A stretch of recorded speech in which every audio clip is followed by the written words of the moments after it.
If you're a podcast host, listen up, this one's for you. My name is Allie Jackson. I'm the host of Finding Mr. Height, a dating and relationship podcast that I've been doing for 4 years now, sharing my positive and practical approach to dating that's built on my own life experience. And I wanted to share another experience that I've had, my secret behind monetizing my show. It's called Red Circle, and I was just telling my colleague about how much I love their platform. With Red Circle, not only am I getting a seamless hosting experience, but I also love the support I receive in ad sales. It's not just typical ad sales either. It's targeted opportunities based on my show and my life. And the platform is super simple. You just set your preferences and Red Circle matches you with sponsors that align with your show. You can vet every opportunity and their platform gives you great analytics. More recently too, my Red Circle team has brought me opportunities outside of my podcast on social media to really augment the podcast partnerships, bring them full circle. I just can't recommend them enough. If you want to give it a try, go to redcircle.com to get your free trial. That's redcircle.com for a free trial.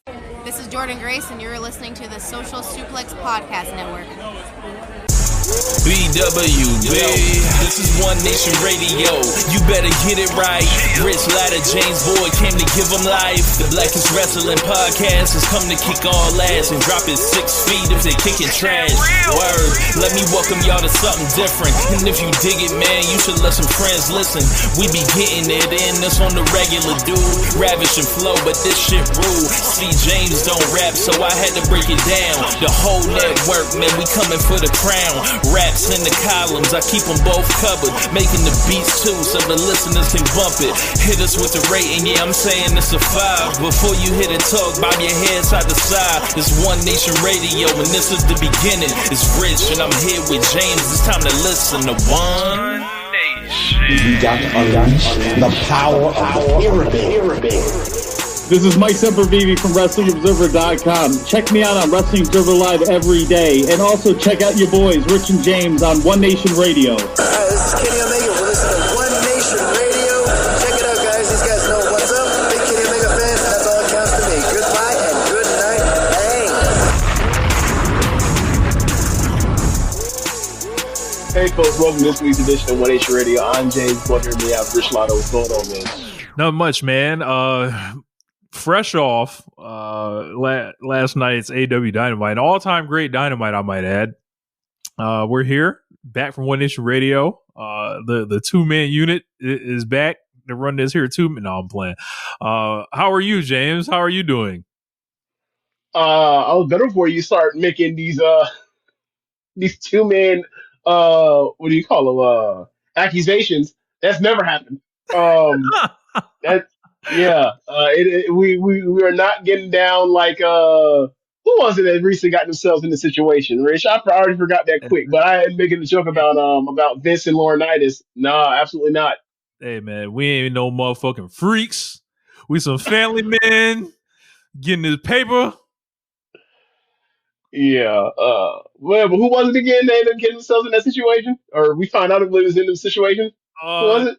It's the whole thing. It's a thing with Erica Kirk. Oh yeah. We were joking because Erica Kirk and around JD Vance, and then the Trump kiss on the cheek in public, and then like people start making these nasty accusations on Twitter. No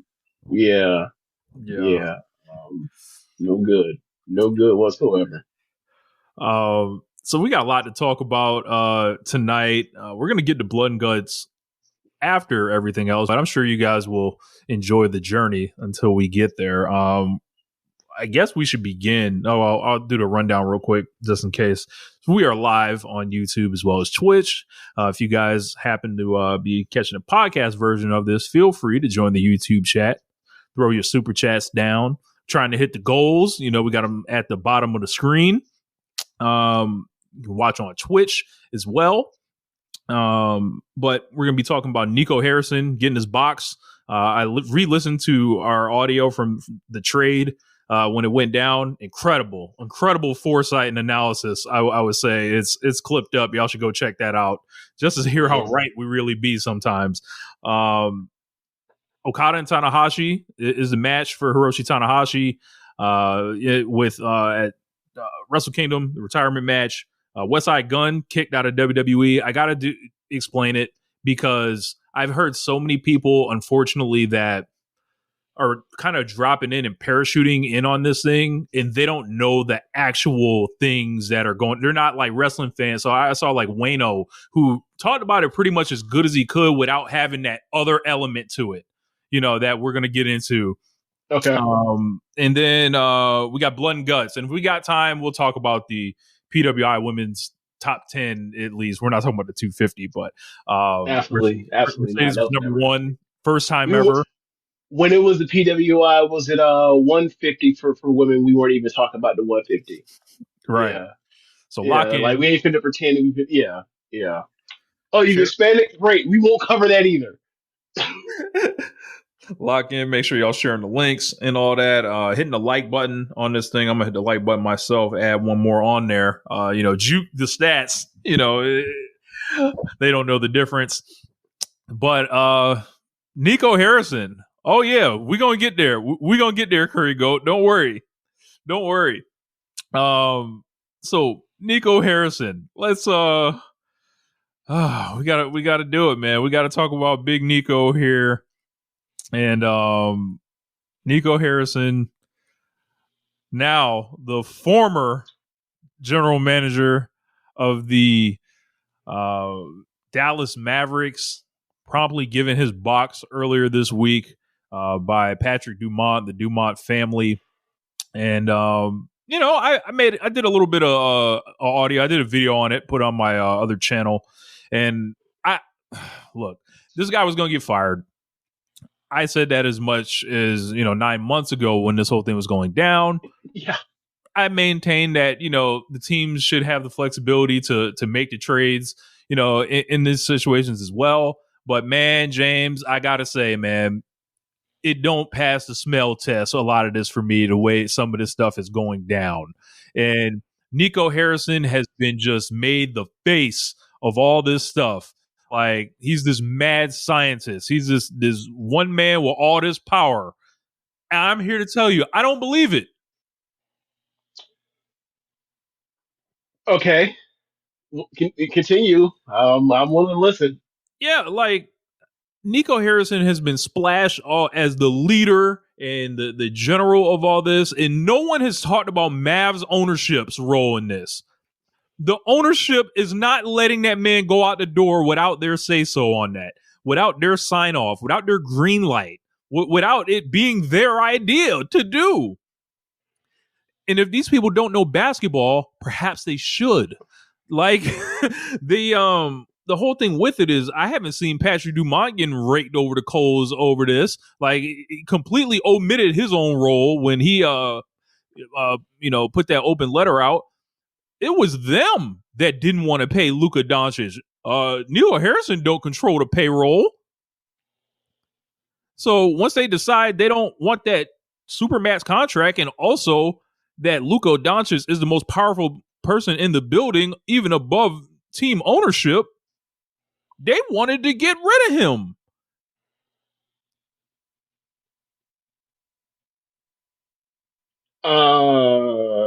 You lost me on the last sentence.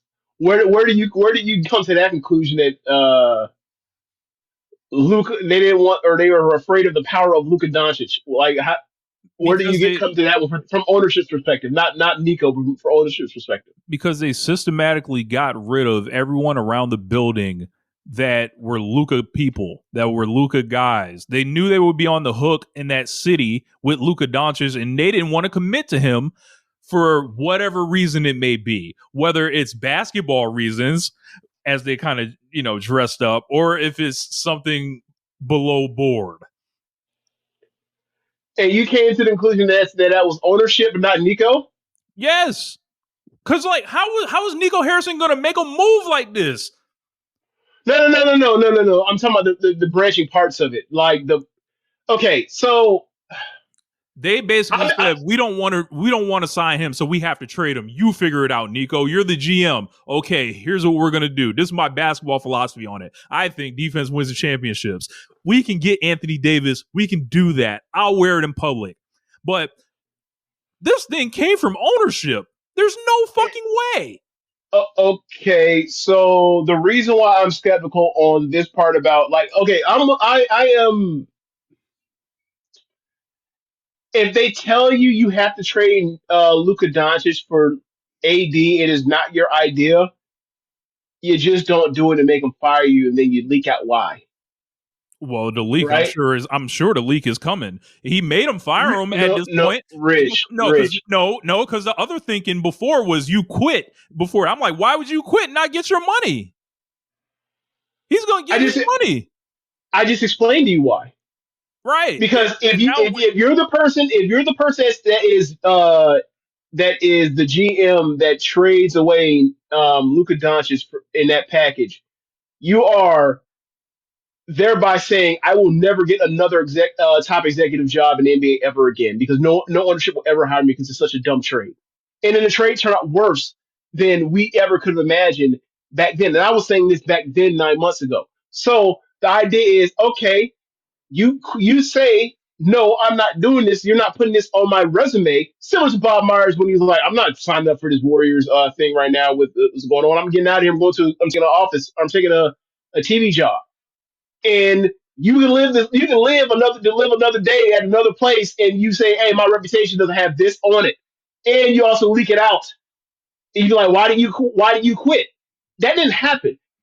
Over and over, overwhelmingly, over the last 9 months, in quotes, in public, and all the stuff leaked and back channel stuff that you hear get out as far as rumors or this person, this executive that completely matches Nico Harrison's description, but ain't exactly Nico. Isn't told to be Nico outright explicitly? It's been like, no, this was Nico's idea. He did not like Luka Doncic. He wanted him out of here. He got rid of it. He's the person that got rid of the quote unquote Luka people that were in the staff in the office and in the facility over the past year before they got to getting rid of Luka. So like it'd be one thing if like there was anything that I could see like, all right, this is more Nico than ownership. Ultimately, it's still they should definitely have shit on them, as you're saying, the ownership. But at first and foremost, like Nico Harrison, can I finish? Let me land. Yeah. Nico Harrison actually was a good GM until he made the worst trade in the history of the NBA, possibly. It's like the trades he made for to get Gafford and PJ Washington to get to that run to the finals. Like you then believe in this GM after you do that. And then in their new owners, they don't know, they should know, whatever. That didn't do their due diligence, whatever else. And then look around and be like, hey, this is fucking stupid to trade away, one of the 8 like most potent offensive players in the history of the league at 25 or 24, whatever. But there was a bit of faith in them that they signed off on this after they said all this stuff about it. Now, so yeah, for me, it's like it appears to me from what I've read over the past, since this trade happened and going back with the fallout between, or not the fallout, but like some of the in-house stuff that's going on with Dallas. Like Nico was trying to get Luka out of there for a while. That wasn't his first trade to try to get him out of the Luka business, and then they finally did that. And then everything going forward since then, from that moment on, after all the stuff, the reporting, to even the day he gets fired during this week was this was a Nico Harrison operation, and the ownership was dumb enough to run along and not just say hell no, we're not doing it. So yeah, I am the step below you and saying like it's ownership as far as this is really an ownership thing. Like no, this is a Nico thing, and somehow he was able to talk the ownership just signing off on this dumbass thing as well. All I see is this black face all over this thing. And I hate to go there with it, right? Because it ain't like niggas is immune to doing dumb shit. See Joe Dumars in New Orleans. But yeah, but Joe Dumars, here's nothing with Joe Dumars. I don't know the Dumars thing. Dumars was a bad GM when he's in Detroit too. So I mean he drafted Darko Milicic over fucking Melo or Dwayne Wade or Chris Bosh. Right. But like I see Luka in that city, and I see that ownership and how people have reacted to this trade. I think this has kind of been like the thing that I think has not been talked about enough. Is like they traded this white, essentially, even though he's European, superstar out of Dallas or whatever with this ownership. And it's like now you got to sell that team. And luckily they were gifted Cooper Flag, like, right? Separate of this, right? Like, that's separate of like this entire situation, right? But it's like all these quotes from the owners after the trade about him being fat and all this, like, you know how they tried to bury Luka on the way out the door. Like, I don't know if that was necessarily from Nico Harrison. So the only thing from the only negative part about Luka that I remember from ownership was when Dumont, believe it was Dumont, put out that crazy telling, I know you don't know what you're doing quotes when he says, hey, all these guys or whatever else are driven in these certain ways. LeBron, Kobe, Jordan, Magic Johnson, Larry Bird, I believe. I don't know Magic or Bird, but the name he put at the end was Shaq, and we were like, oh, you don't know what you're talking about. Because Shaq absolutely was lazy. And he's way lazier than Luka ever proved to be. So what are we talking about? But that's the worst like Luka quote at that time. So from ownership, everything else that you heard about the burying thing is like, oh, that appears to be Nico's, back channeling or whatever else. Oh, he's 270 pounds. He's 6'7". He's 6'8". Who gives a shit?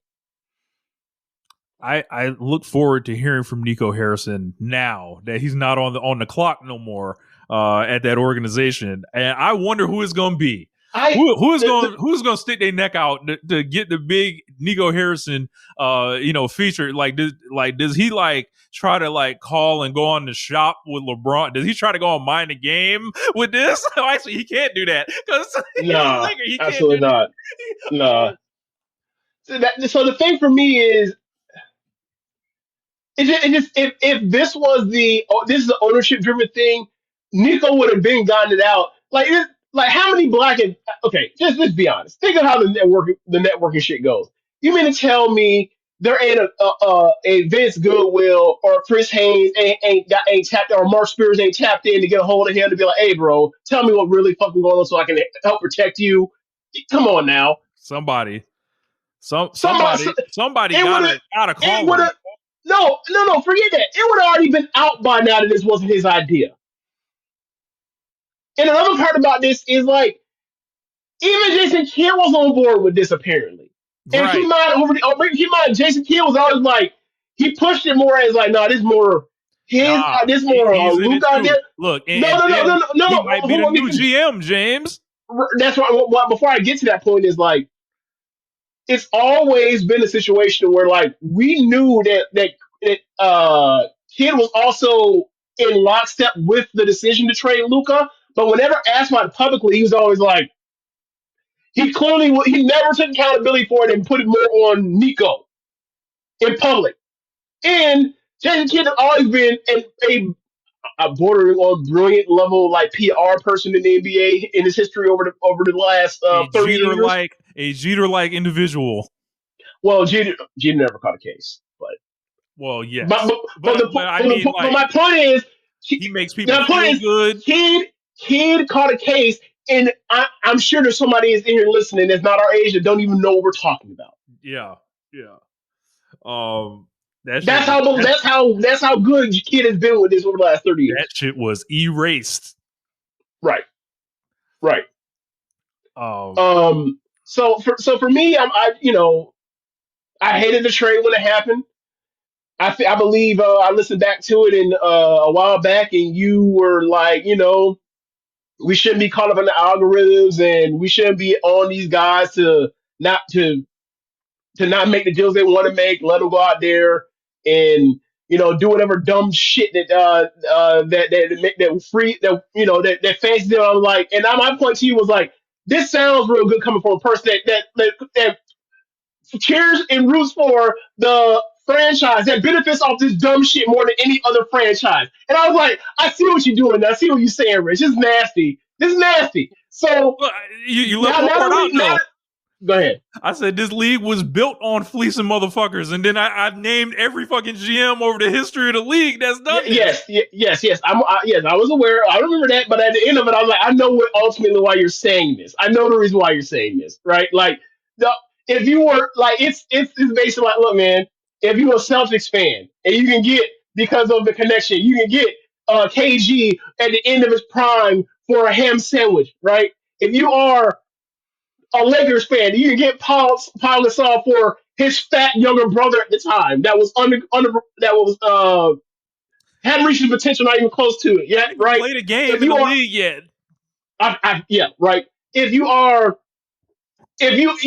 can get Luka Doncic at 25 for AD at 31 or 32, you get it. Like, if you are one of these franchises that have benefited from the history of the league of nonsensical trades and that kind of stuff, I see why you cool with it. But if you someone like me that just watches and don't care who wins and loses, and you just a fan of the league, you're like, okay, so you made the finals last in 2024. And by 2025, I'm sorry, you get in the finals one off season, and in 365 days later, with the first pick, you're up because of a trade that bad. It's like, all right, bro, what are we doing? Hey, And I didn't know we were going to delete his Cooper flag thing, but it was like, this is a disaster. like And Nas said, I who won't even am I now. to disagree? All right, that trade was so bad that they literally were in the finals one in June, and then by next June they had the first pick in the draft. And it went worse than I thought it was going to go. And like, even I went back as we talked about you talked about the going back to when the trade happened. I went back to when the Mavs won the lottery, Mm-hmm. and I said, "Hey, we don't know what Kuzma is going to be, but the way that roster was built was for them to try to do something over the next 2-3 years. He is. I thought he was 20 at the time. You would correct me and told me actually he's a year younger. He's 19. I was like, hey man, they're trying to two timeline shit, and it's not going to work. And because they didn't have their drafts, they didn't have their draft picks because they one of their draft picks in the future is going to OKC. Another one is going to the Spurs. Another is going to Brooklyn from the Kyrie trade. And they only had like two draft picks from the next two first round draft picks from the next like until 2031, Mm-hmm. right? And it's like Kyrie don't come back, he'll be 34, come fresh off a knee injury. AD 33, and now he's more injured than he was before. And now it's like, all right, so how now you don't have your own draft, so you have to trade these guys to get back your draft. All right, so AD's the guy, right? No. No. I mean, AD's the guy to trade. Oh yeah. He got to go. On the next thing, smoking. Right, but now we're at a point now to where you look at it and you just think to yourself, okay, so how restrictive these new CBA rules are with the apron and all that kind of shit. It's like, all right, so basically what you've done is you're already on the clock with Cooper Flag.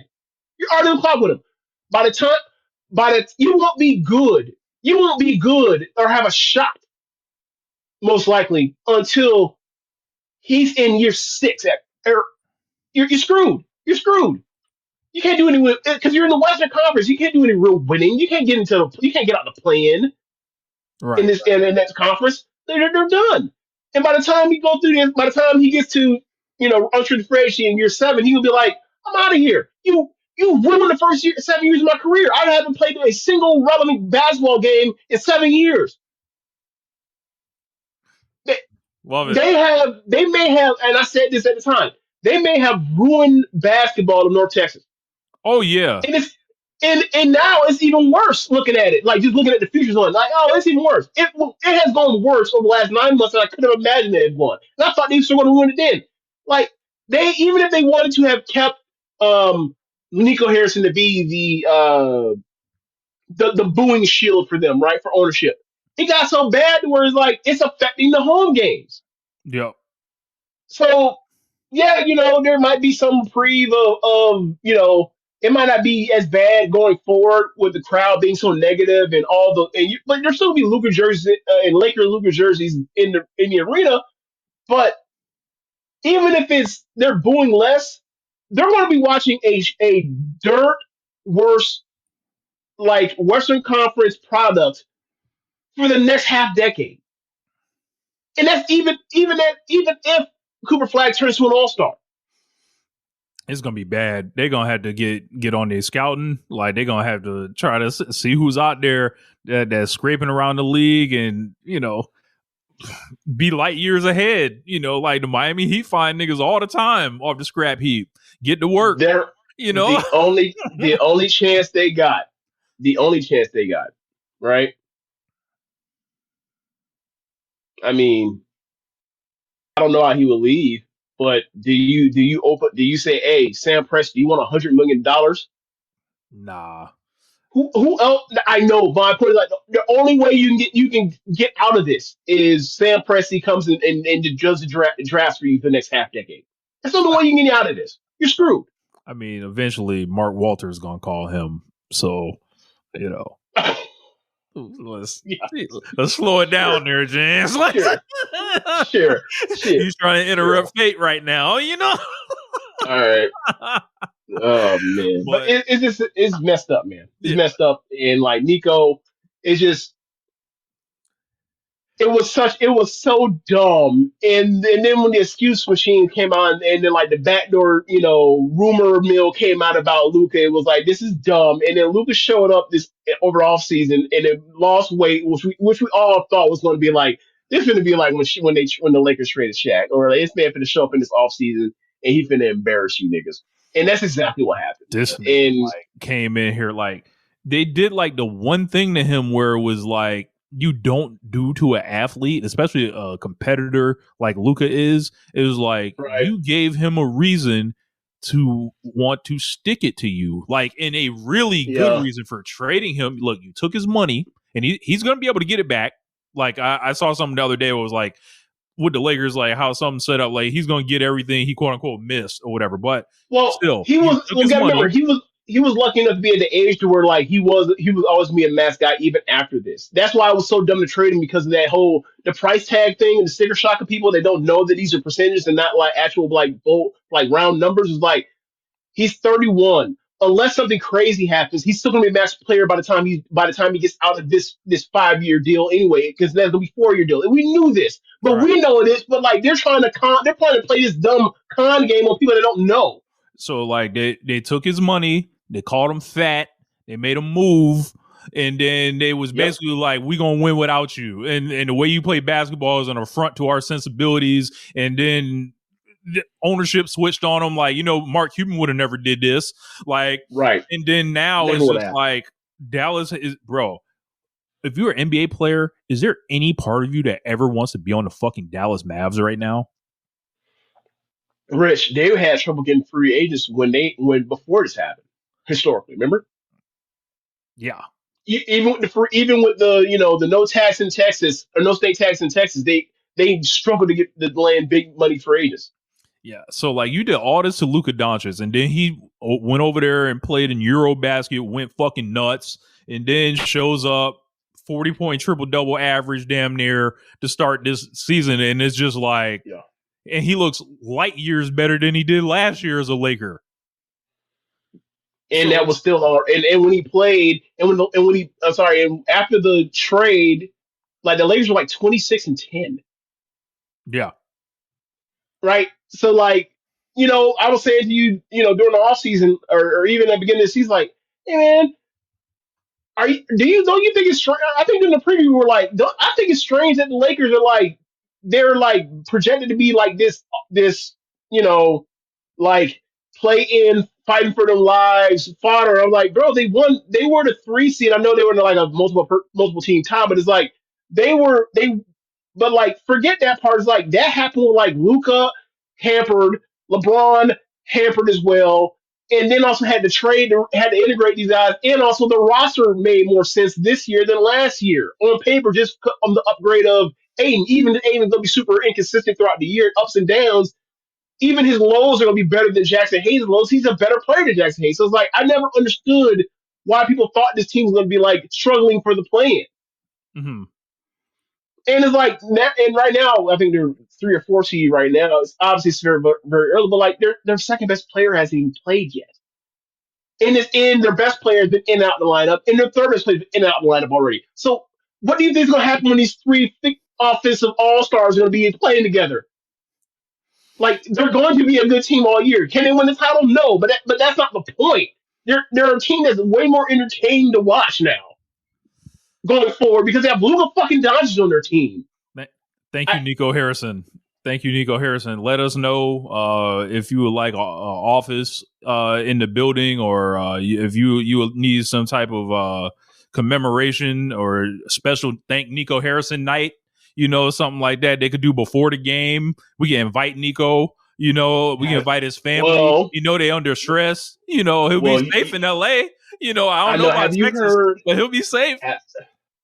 Have you seen the AI or the Photoshop of a Nico Harrison statue outside of Stables? Have you seen that yet? Yes.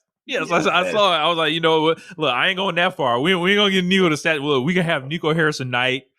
We can have a rolling 60s protection squad to usher him in. Make sure he's good to go. We'll let him sit in Jerry Buss's seat where he used to watch the games. We'll let him go up there.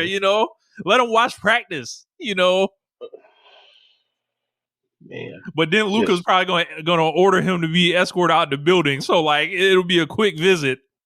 Yeah. Yeah. I just can't believe it, bro. I still can't believe it. And the Dallas Mavericks, their team gets more injured and do you know that they're having one of the worst offenses of all time right now so far this start of the season? Yes.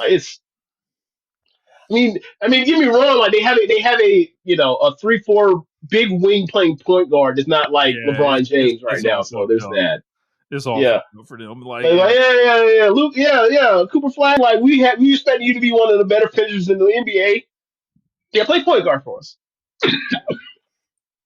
Play point guard, sure. All right. Man, a mess, man. A total mess.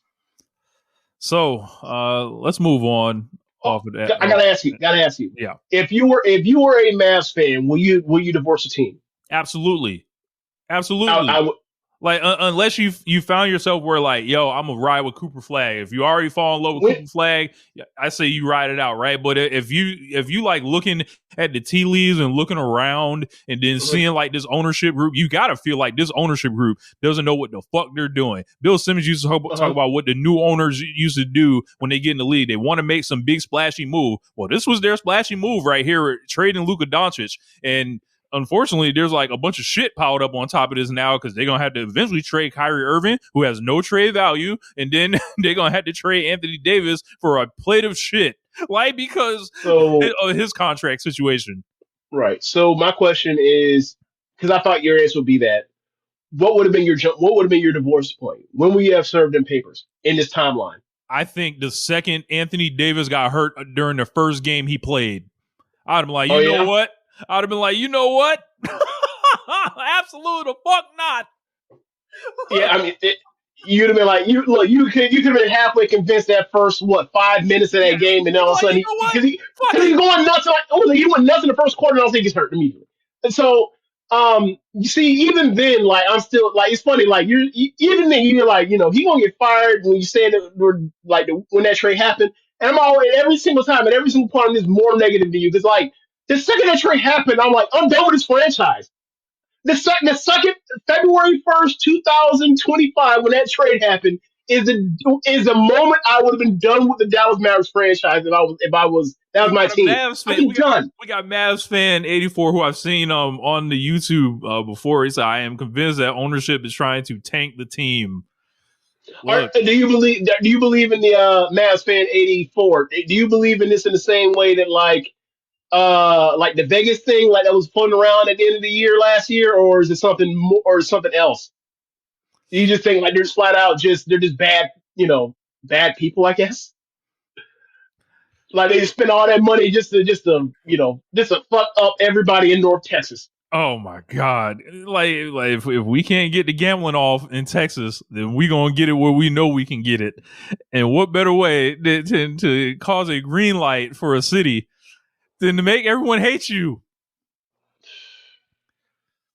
Man, I just couldn't believe it, bro. All right, man. So where do you want to go to next? Oh, yes. Actually, no, before we move on. Yeah. Mavs fan 84 said yes. He believes in that Vegas conspiracy. Okay. Oh, the Vegas theory. Yep. Right there. Damn.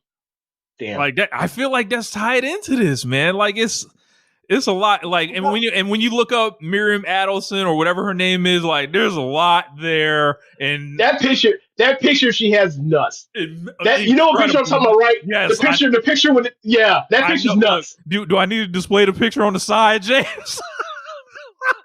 I'm not gonna do that. Yes, I'm not gonna do that. Show it for the fan. Show it for the viewers on the stream. We will not comment on it. All the jokes that you got once you see it will not be made by us. It will be made by y'all in the chat. All right. Yeah, man. It's that picture does not do her no favors. It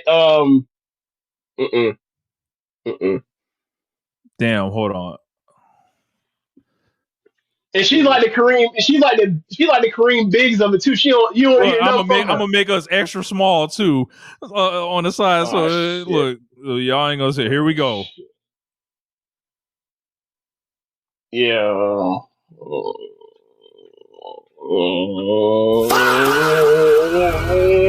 right, get off. Take it off the screen. I'm uncomfortable. Take it off the screen. I'm uncomfortable.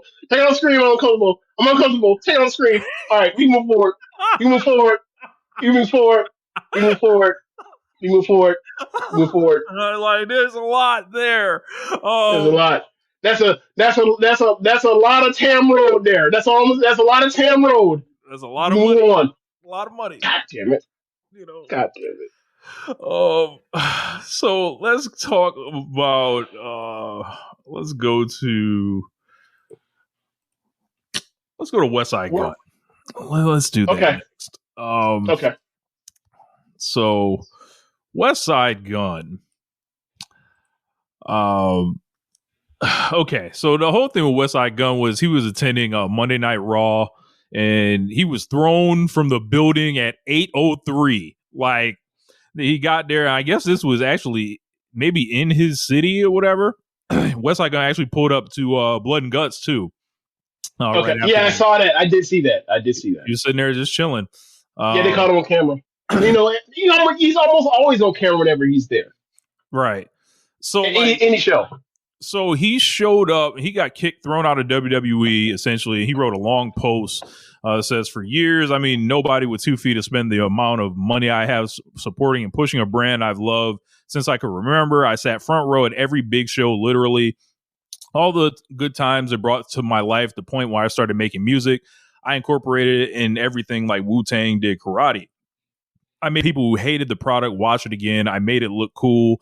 When at times people thought it was nerdy, I've watched that same company sit countless people next to me who's not even fans for real and act like I didn't exist. I was threatened to take everything out of my music, which I only did to pay homage, or my whole catalog would be demolished. And everyone knows how hard I worked coming from Buffalo. For me to get that threat for just supporting and being a real fan hurt me.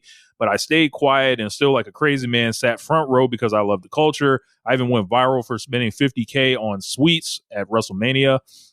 On my soul, I've only been disrespected. I tried having conversations with one individual because he's causing all these unnecessary cases. And to be honest, he hates to seeing a young black successful entrepreneur that could afford those seats and have to watch those chains dance across that screen to the point Monday Night Raw starts at 8 p.m. I was kicked out by 8:03 after spending $5,000 for a seat plus travel, hotel, etc. in my own city for absolutely nothing.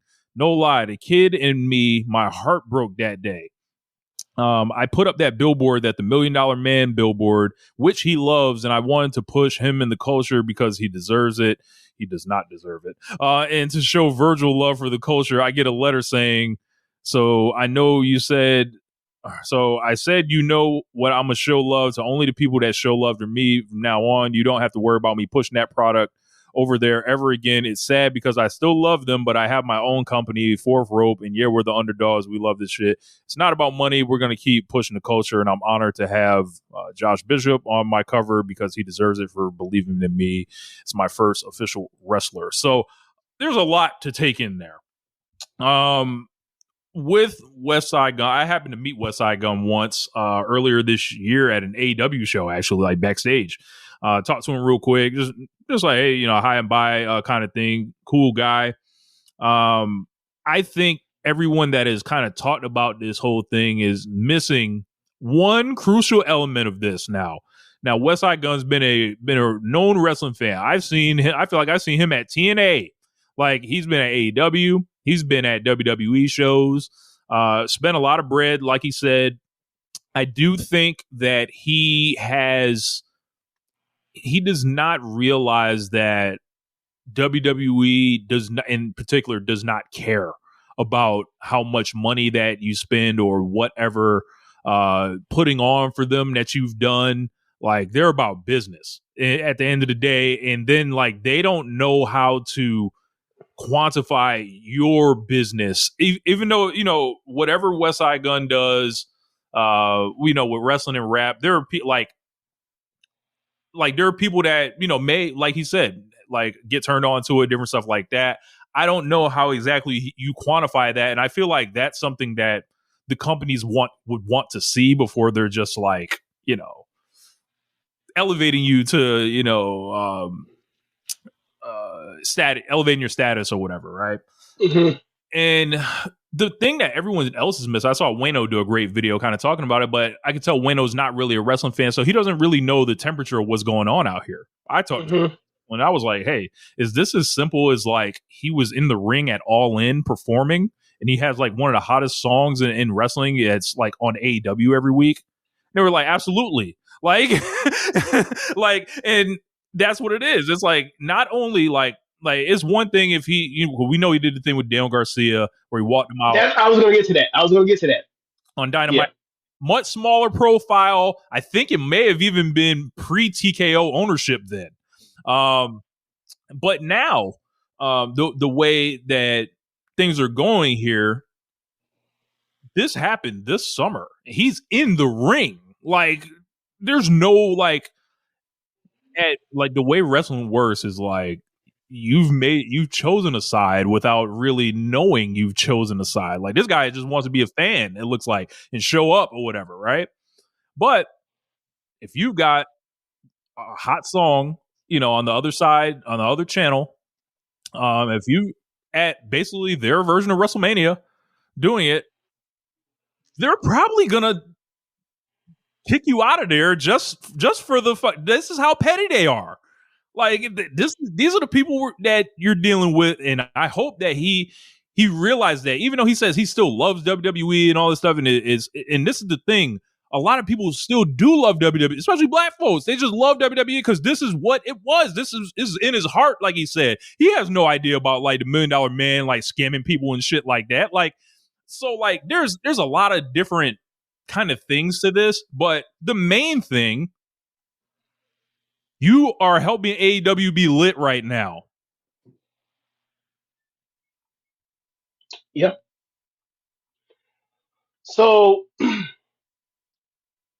like, I thought even once he did the Daniel Garcia thing, right, to walk out in Buffalo when Daniel Garcia won, was it TNT title? Yeah. I was surprised that like they didn't, you know, say nothing to him or, you know, start treating him differently.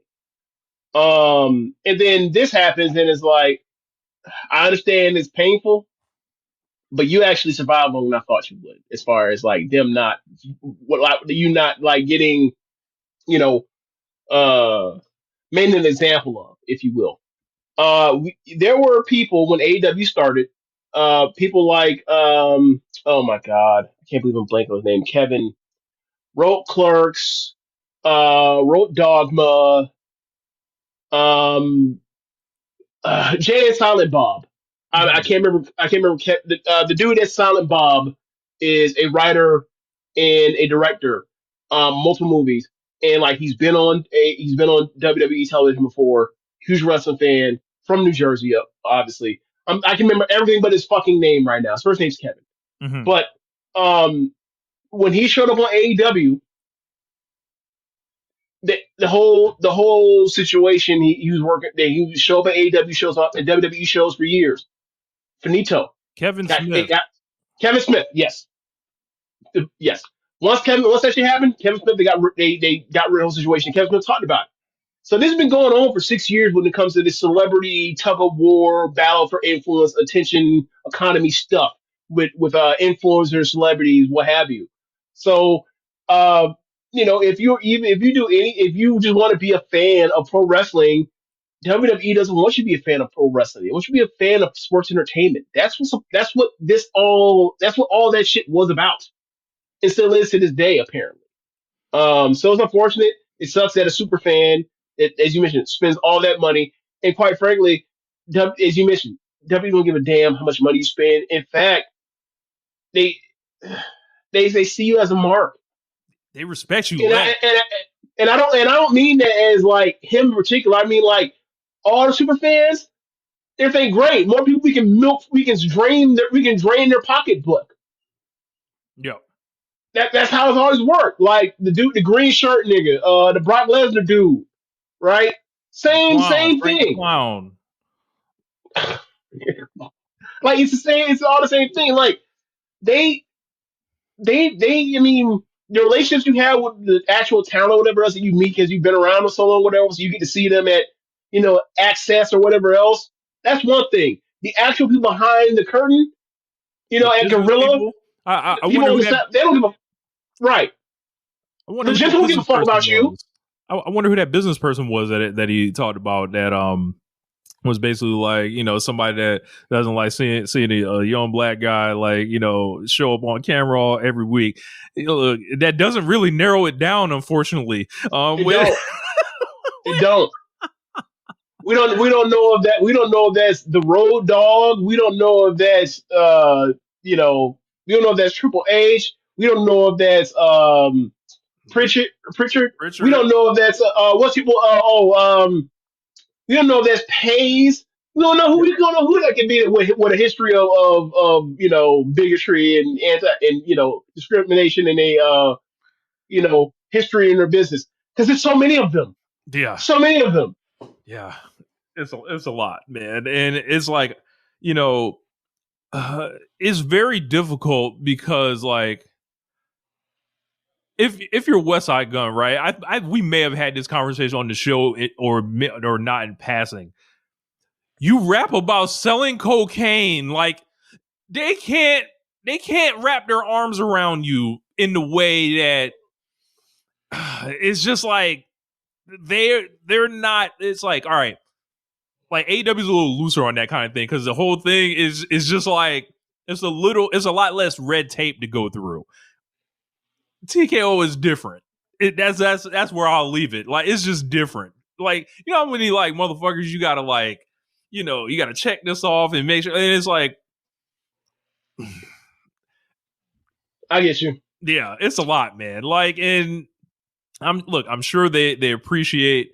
Actually, I'm not sure they appreciate you doing this whole wrestling thing because like with the wrestling stuff, like you get some out of that too. Westside Gunn, like that's a marketing scheme, like that's a strategy, like that's something that I've made music about wrestlers and stuff like that, and like I got a hot theme song all of a sudden on national television again. So like yeah.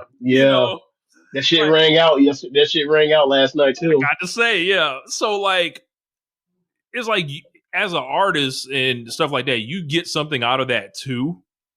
But it's like, yeah, like WWE is so strict with like their IP, with their as far as the catalog stuff and having to change all the album covers. They're strict with their images. They're strict with their audio. They're strict with all that shit. Like I don't know what, honestly, like, it's amazing. Like you said, it's amazing he got this far.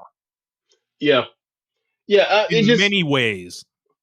I mean, the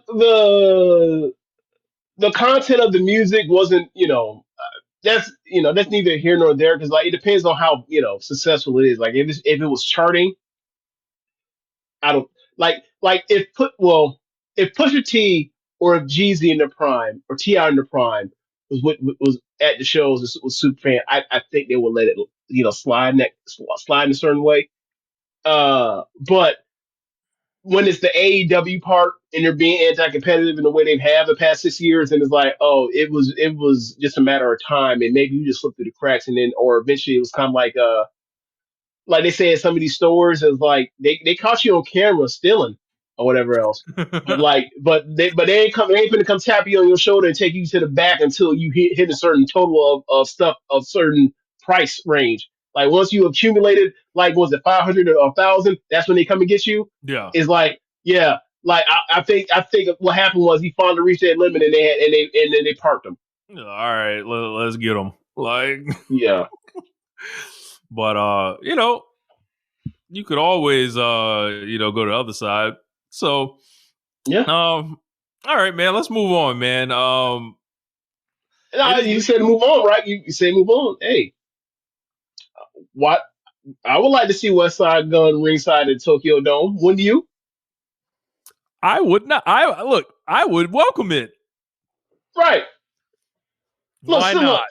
In fact, just for the gag, sit him next to Liger and put him on commentary. Correct.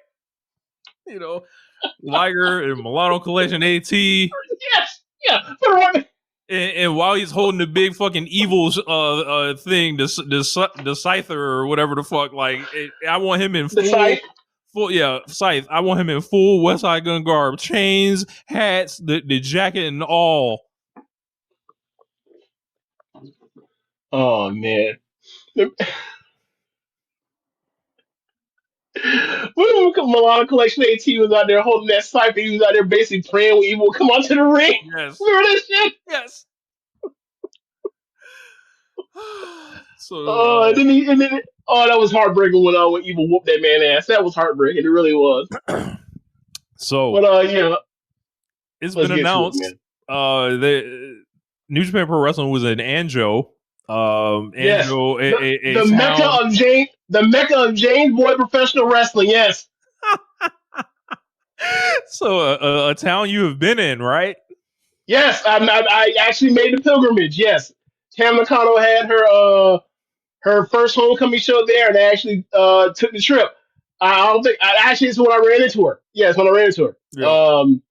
It's actually kind of funny because I don't think I told you that part. The reason why I was late and ended up running into Tam because I ended up getting off on the wrong stop, and then I had to turn back around, and then I had to talk to the person that's running the trains that don't speak a lick of English. She's like, I don't speak a lick of Japanese. Like, is this how I get back to here? And I was like, all right, it sounds like he's good, but I'm just gonna sit here. Hopefully, until he takes back the way I'm supposed to go. Otherwise, I'm fucked.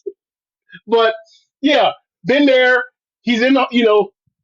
So when I saw the building, I didn't know. I only saw the clip. I had no idea where they were to stop. So when it happened, I was like, oh, that's the joint that I went to. That's where I was like, that's crazy that it all comes full circle that way. And then Okada comes out, and as Tanahashi is about to sign off to send the crowd home happy, and Okada comes out, and he's wearing the all black shirt and pants, in the same fashion when he showed back up from Excursion to challenge Tanahashi at the Dome for the first time. Yep. And Tanahashi was wearing the same color scheme that he wore at that time too, and then it posed off. And I was like, it's crazy that there was rumors of the Nakamura thing, but this came together so well. There was definitely some planning around this. This wasn't like Okada just pulled up. There was thought put into this. Look, man, why the fuck would I complain about Okada versus Tanahashi ever happening? That's my question, James. Because all I've heard is a bunch of crying and belly aching and people that actually want to stand next to the World Wrestling Federation but don't have the heart to actually put their names on it. What they really want to do. And they're crying for Shinsuke Nakamura, who is a corpse at this point. Shinsuke Nakamura is coming out here wrestling in full bodysuits now. Yeah. Looking ridiculous. People, and I'm going to respond directly to my man, the young boy Joshua Smith, who said it would be bigger if Nakamura, more eyes would be on it. I'm going to tell you why that's not true. Shinsuke Nakamura just came over here for a retirement match with Keiji Muto 2 years ago. Did any of those people give a single flying fuck about that, James? I'm going to say no as a person that was in attendance for that show. I was there. Now, it was Budokan Hall, and it wasn't sold out. Budokan Hall is like 16,000. Look, you tell me, Keiji Muto or Hiroshi Tanahashi, like we talking about the same level here, right? Basically, comparatively, right? So, yeah. as they're about to sell out the Tokyo Dome now, regardless of who it was going to be, I don't know if it was necessarily going to be bigger with anybody. Now, we've got Kazuchika Okada, still a great wrestler. Right. Still one of the best going right now. Yeah.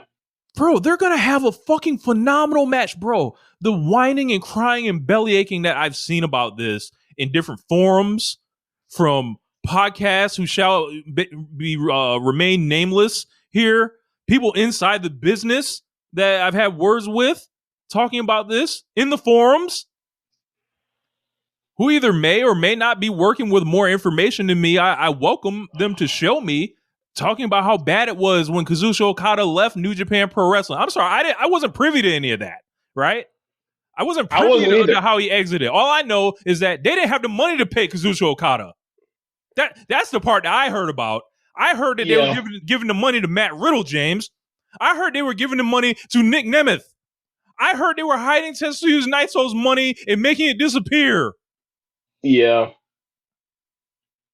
So it's funny. It's funny that you mentioned Naito because like Okada shows back up in Japan and like in the Japanese wrestling like space, and all of a sudden like he's taking pictures with Naito. He linked up with Naito, and Naito's still not back in New Japan.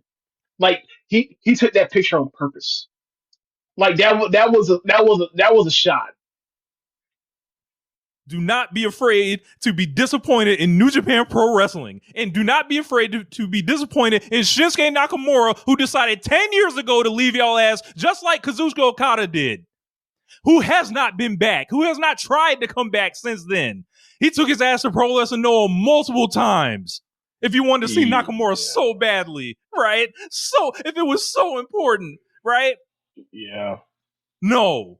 I'm rejecting this. This is bullshit. And we know it's bullshit. And look, you are a lot better. Look, put the Get Along shirt on. The company you love is in bed with All Elite Wrestling. Their wrestler holds the IWGP Championship right now. If you think they're not going to like have some type of say or think it was cool to put Shinsuke Nakamura over the dudes on the card, you are being ridiculous. You are thinking about this. I hate to say it. If you want to be a fan, be a fan. Like Bully Ray said, go be a fan. But if you're doing something else, if you're trying to analyze this thing, we know what it is. Now, what would be cool? I can't tell you what you think would be cool. Plenty of people think things are cool, James. People used to wear hammer pants, and that was cool at one point, right, James? Yeah. Cool is subjective, right? That's fine.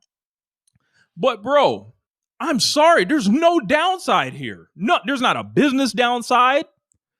We know the match is going to go off and everyone's going to be crying at the end of the night either way. What aren't you getting at this point? What you want? Is that it, James? What they want? Like, outside of just flat out saying they just want out of the working relationship with AEW, like that's the only reasonable explanation anyone can make for this. But like that's not a decision of who's the better opponent for Hiroshi Tanahashi in 2026 between Shinsuke Nakamura or Kazuchika Okada. The answer is Okada. He's the better wrestler. He's more active wrestler. He's the one that actually has juice going right now in the pro wrestling world. Like, if you want to pick somebody that's not in the company, which they did, like, yeah, the answer is obviously you go with Okada over Nakamura. So I don't get what this is.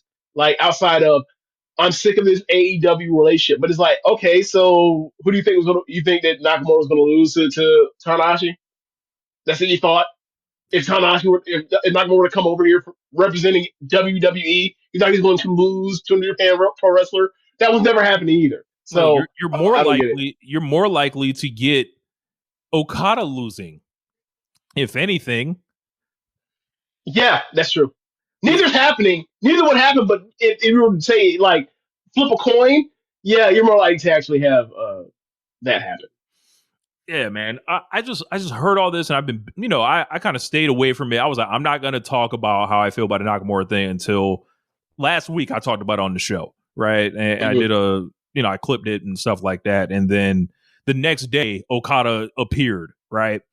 Mm-hmm. And it's like, yeah, man, like this is just where we're at. I think people should come forward, and if they don't want to be tied to AEW and all that, that's fine. Whatever.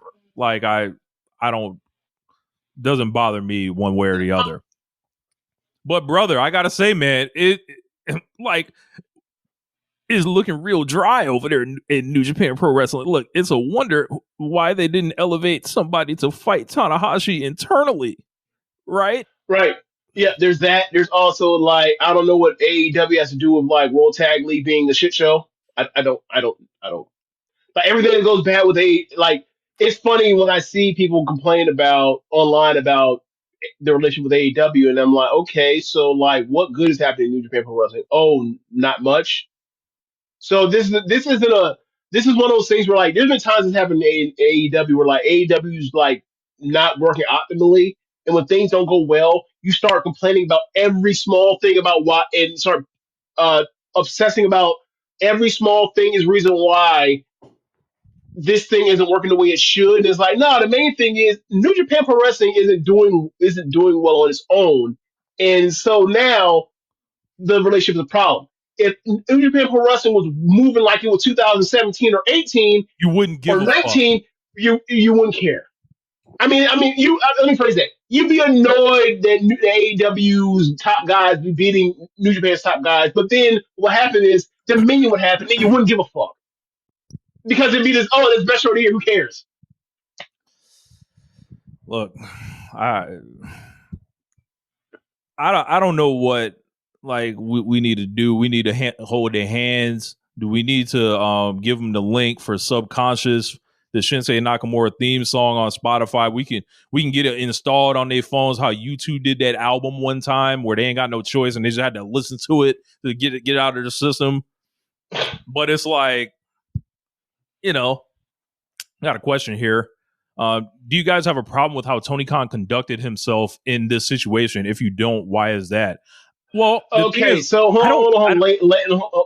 We don't know for sure, but the assumption is we don't know for sure, but the assumption is that Tony Khan heard wind that New Japan was trying to get Nakamura in, and Nakamura has him in this deal to where he can, do stuff in Japan, like as you mentioned the previous Noah stuff with Muto, and that he could come in and then have the match at the Dome. Meanwhile, like his AEW wrestler is the current IWGP TV champion. So Tony Khan heard wind of this, said absolutely the fuck not. Here's Okada for you. There you go. That's the we don't know if that's true, but like it wouldn't take much to believe. It wouldn't take much to speculate that that's may have been the timeline of how this went, right? That still like sounds like Tony Khan is still providing a solution for you. He could have just said no, and then like y'all figure that shit out elsewhere. Like there will be no match for Tanahashi at the Dome. Look, he could have just been like, like for me, like him still offering the solution of Okada is like that's the biggest big face joker you can pull out. It's like I have somebody with 99% of the hits. The only thing they don't have is they were musketeers together. Like I have 99% of the history with Tanahashi, all way better matches, and then like a more recent history with like the people that are most likely to engage with this show. They all know Okada's rivalry with Tanahashi. So like, right, and like and we when don't it comes have to this like the Tony Khan stuff confirmed yet. Where after right. after the new year, we can revisit this if those stories start dropping and stuff like that. I'm more than fine to revisit that stuff. But at that point, we'll have the match, we'll have the moment, we'll have the fucking business it did, and we'll have all these other things that Well, we go already up as pluses on that well we situation, already right? we already have the business. We already have the business apart though, so it's kind of it don't really matter, right? Like one of I yesterday when the news came out that like tickets moved after Okada was announced and that now the shit looked like a sellout. I was very happy. And knowing that like I saw that Okada has done the what he did to Naito going into 2000 a recent Wrestle Kingdom like last 5 years. He's like, hey, let's take it to a fan vote, right? Like I love when Okada brings up the fan vote. It acts as if he wasn't a part of the fan vote that Right. lost. Yeah, Like he just that wasn't me. It was Naito. but yeah, it was Naito. Like I love how he used against Naito a couple years ago. I love how he's using it right here. It's like I'm using this against Takeshita. Like I love where Okada is right now in AEW and like it's been amazing how quickly this has turned around. Where it's like early this year I was like, hey man, it don't feel like they figured out how to make him a character with roots in AEW. To now it's like he's one of the best things happening at AEW on a week-to-week basis. His Kesha shit, Don Callis family stuff, and what's going on with the Young Bucks and the decisions gonna be made with and all that kind of stuff. And the matches he had recently, and now this, and like he's just being the biggest dickhead in the world. Like when it comes to this Tanahashi thing, and then also the Takeshita thing. Like I just like this man is in his zone. He might be my favorite heel in pro wrestling right now. Like I just love what he's got going on, and he's making it all work together. Like it's just this dickhead Rainmaker thing is outstanding. Like I love it. I love it, man. It's amazing. And I tell you this right now, if he go out there and he, because I think what do you give the that last New Beginning match when Okada left when he beat Tanahashi? What do you give that? I get that. I think I give it 4.25. I think I gave it 3 3/4. Okay, look, man, I don't know because obviously that match was obviously a bridge. They weren't trying to have an epic, Right. but if they go out there and I have they no have a doubt. classic, if they go out there and have a classic, it is. I might come out here and give an all time rant about what Okada's done over the last like 3-4 months, man. Like I'm gonna be insufferable, and I've never really quite been an insufferable Okada fan in that way because like he's one of the greatest pro wrestlers of all time. He's a competition to eat. Like he's chasing the throne. He's in like he's on pace to reach Mount Olympus, all that kind of stuff. Like as my fandom is going throughout this, so I've never really felt the need to have to defend this until like really since up until he showed up in AEW. Ever since he showed up in AEW, then it's turned into these people. People have all these little things saying. And all of a sudden he has a 4 3/4 star match, and people shut the fuck up for a week. And they go back to talking shit. So Look, man, I'm just the hate for Kazuchika Okada he's got. I said this is normally reserved for Kenny Omega. This shit that has gone on with the New Jahideen motherfuckers like that. Just look, man. Like I'm sorry, bro. I'm sorry, Evil not in the main event. I'm sorry that Sonata didn't do it for you. I'm sorry that Shota Umino didn't pan out in the Dome last year. I'm sorry Zack Sabre Jr. didn't draw a dime. yeah, man. I just think like they were never supposed to leave. In these people's minds, they were never supposed to leave. And quite frankly, they were slaves for life, James.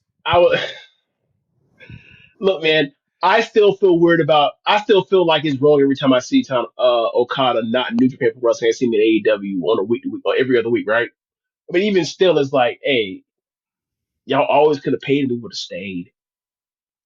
That was a good and one. He ain't there, and that's on them. I'm sorry that you're more ain't doing 1,000 arm drags in main events. Yeah, that's great. Wow. I'm sorry, bro. Like, I'm sorry that this stuff didn't, I'm sorry that you didn't get the American expansion. I'm sorry that AEW replaced you, like, in the eyes of not being WWE Pro Wrestling that people want to watch. Like, that you're not number 2 anymore. I'm sorry. No Dave Finley slander.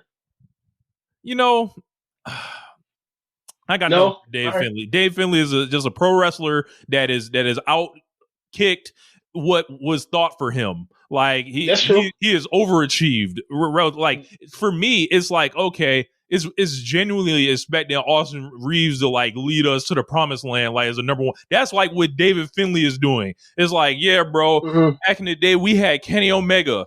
We had Will Ospreay. Then it's like, you in that for you number. We had AJ Styles. You're number 2 maybe or whatever. They still got Zach there and shit, but it's like this guy, like he's actually meant to be like the 7th man, but they got him like plugged in like he's the second option. So I don't have too much on David Finley. Okay. All right. See, there's maturity because they know maybe this is like a year ago. You would have gave Dave Finley. You would have threw him over the bus too, or threw him under the bus too in that rant. So look, man, like be ready. January 4th, 2026. Hiroshi Tanahashi is going to retire, and he's going to have a match against his greatest opponent. Yep. And he's going to have the entire dome crying. Everyone watching is going to be crying. And then he's going to play the air guitar, win or lose. He's going to walk and make the women cry, grab the towels, wipe them. Yep. He's going to do all this stuff. And it's going to be this theatric moment in this memory of this fucking all-timer. And you're going to be sitting there wishing you heard Subconscious like a fucking geek. Like...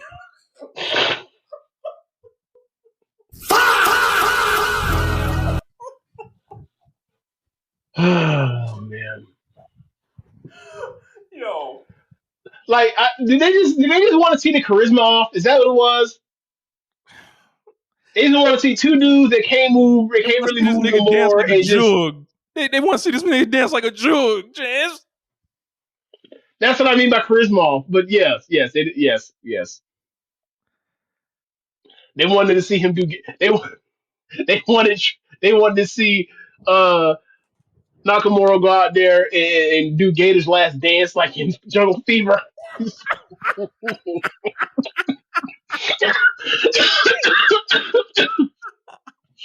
They want Tanahashi to shoot that nigga dead. I love it. All right, man. There's a rant, y'all. There's a rant. I know y'all want me to go hard. Look, so somebody's gotta speak it from this perspective. There's been a lot of audio. There's been a lot of everything else. Burying AEW. Look, I just look at it like this. I don't know. I actually want to see Okada more. So like, I'm the wrong one to even try to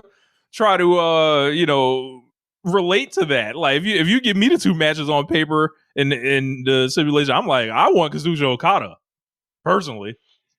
Yeah, same here. But I mean, both. I'm cool with both. But if I had to choose one or the other, I'll take Okada. What is your opinion if the Tanahashi and Nakamura occurs on January 1st? I guess that would be in Pro Wrestling Noah. God bless them. Yeah. So the thing for me when I say that is like, and I'm pretty sure that I speak, Rich, correct me if I'm wrong, but like, me and Rich's first time watching New Japan Pro Wrestling was Wrestle Kingdom 9, and the main event was Tanahashi and Okada. Like, that means something to me and him in particular that, like, get me wrong, the undercard was Ibushi and Nakamura, but, like, that main event, it changed our what we thought of pro wrestling. Like, this show, I don't think the show continues if not for that. Like, there's no way we would have continued, like, covering WWE this far if not for Wrestle Kingdom 9 and Tanahashi Okada. So like, I think for our perspective, it was like, nah, man, like, I get it. Like, that was a big deal, Nakamura and Tanahashi, especially for that era. But like, the Okada shit took the Tanahashi shit to another level. It added it. I mean, for a lot of people, like the Jim Ross first time covering, first time being able to watch his American Fan live or whatever else, or not live, but like, on pay per view, all that shit. Like it changed. It was changing. Like the same way people talk about, AEW don't exist if not for Wrestle Kingdom 12. Like, yeah, like no one even gets. We don't even get the Wrestle Kingdom 12 for Americans that want to watch in that kind of way, if not for 9. So yeah. Yeah, like it's like I look at Okada and Tanahashi, and then when we first got in, it was like there was always coming back to the dome for Okada Tanahashi. Like it was always happening. It was like they ran a match to death. I get it. This is the 18th match they're gonna have or whatever, and I'm glad that I've watched. I think I've seen every one at this point, and it's like, nah, man. Like, and I've definitely seen every one that they've had since 2015 for sure. And like there's something about it, whether it's Tanahashi's last time challenging him for the IWGP title in Fukuoka, whether it's their draw that they did in the G1, whether it's when Tanahashi beat him in the G1 that one time, their last match in America, or excuse me, their first match in America in Dallas. Like this is like, I don't know, man. Like, I just feel like that these two guys have given so much to each other, to the fans. And then I think it's all going to, like, come January 4th, all this is going to be water under the bridge. The hurt feelings, the want of what could have been with Nakamura. Like it's going to be like, by the time these two get in the ring, like, they're going to show you why this is the match. Yep. Beyond whatever business may have made this come together. Look, I thank God that it did. What if Kazuchika Okada signed to WWE? Then who would he be wrestling? We all be begging for Shibata to get cleared? Oh, you would have to yell at the New Japan doctors to allow that. Oh, okay. Gotcha. So I'll be ready for the 4th, as will everyone else.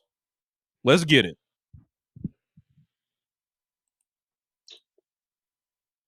All right, so what's next?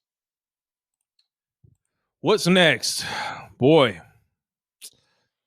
a hell of a fucking night in pro wrestling last night for AEW Blood and Guts. Just all-time Dynamite for me, and just like looking at I thought the women came to ball. You can see the images of Sky Blue and how they choked out and beat on Mina Shirakawa. I thought this show was one of the best Dynamites of all time. I thought the women's War Games, as I predicted, I think most people were saying that one was the one that kind of ran away with the night. Men's one was still very good. Turned up towards the very end of it to like it was going crazy.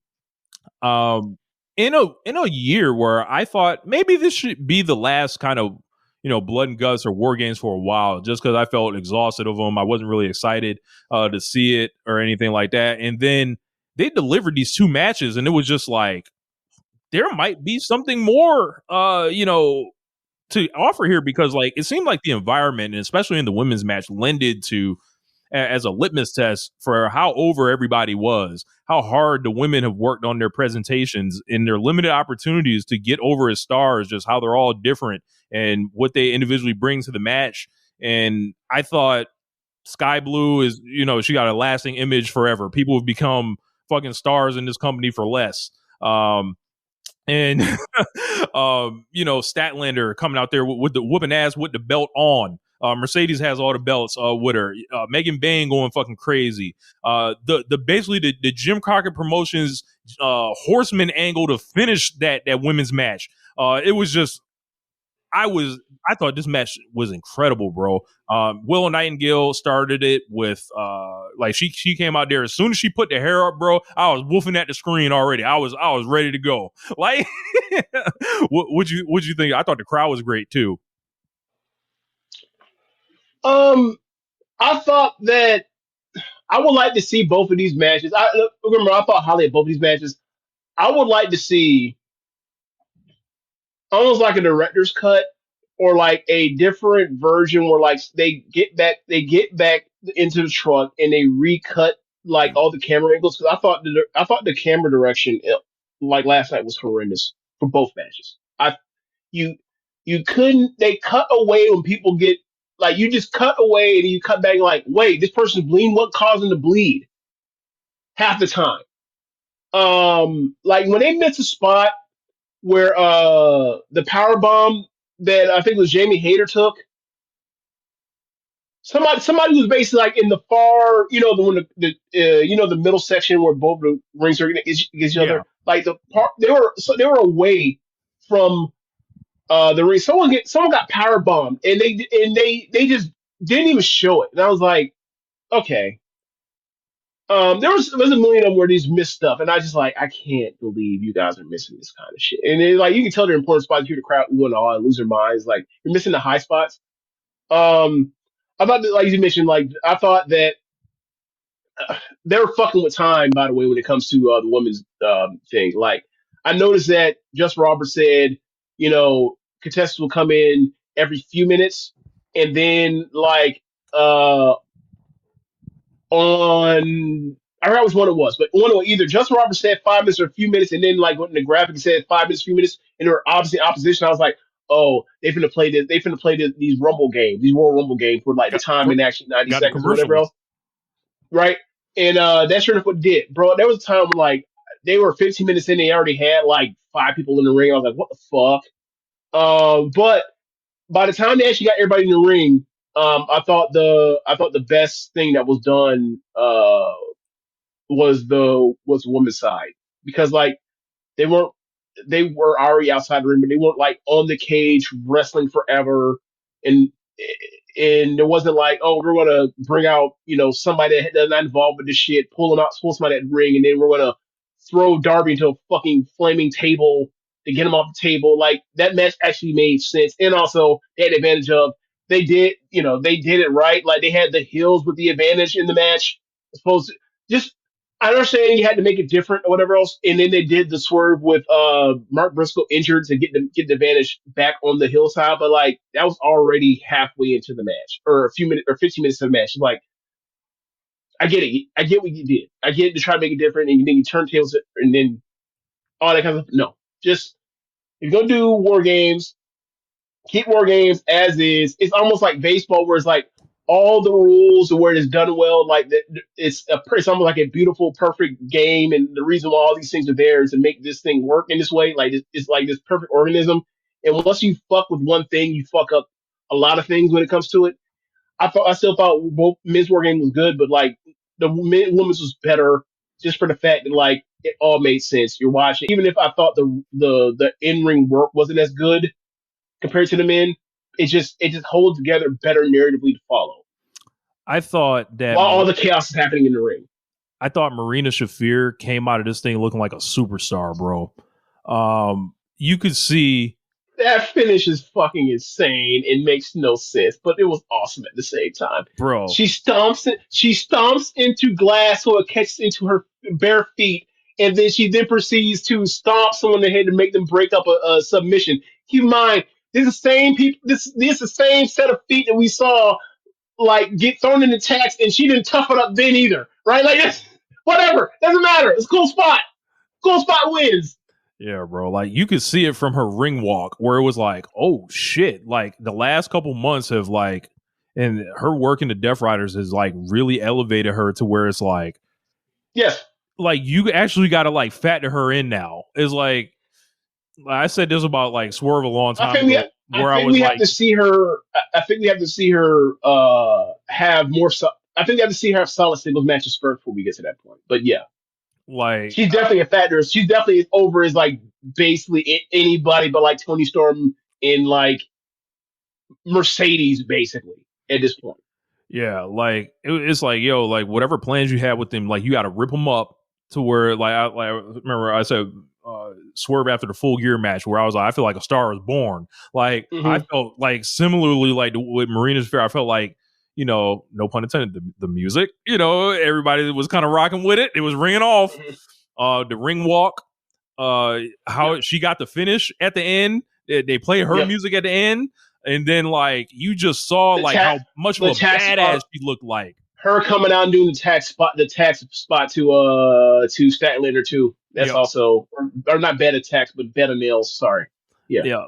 So I thought Bane looked excellent there. She was throwing everybody around. Sky Blue. That's another person. How did she get busted open? I don't remember. Right. Because you just missed it. Also, I was like, oh, she's bleeding. What happened? Mercedes did not run the razor, unfortunately. No. Nope. That's all right, though. Sky Blue did enough for all of us, I will say this. Yes. I will say this.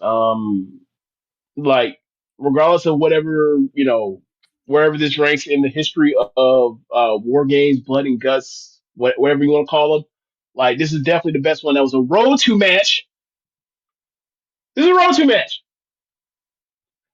This set up all the semifinals in the tag team tournament, and also the AEW Women's title match, the 26 wrestlers. Like, it was funny watching this, looking at the lineup and then seeing how it worked out. And like the first 4 people in the match are all facing each other eventually. I was like, okay, all right. I liked how it all like kind of culminated there, and then they didn't do that quote unquote happy ending, but they did it to like basically look like they put some heat on the heels.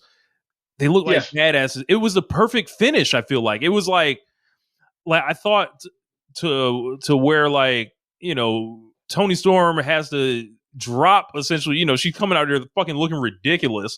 And then she's got to like snap out of that because Mina Shirakawa's getting fucking destroyed like by Tekla, by fucking Bane, by Shafir. And it's just like, and Mina Shirakawa did a figure 4 with the fucking barbed wire bat in North Carolina. I was like, bro, I was like, yo. Have you ever heard Mina Shirakawa talk about the time she met Ric Flair? Yes.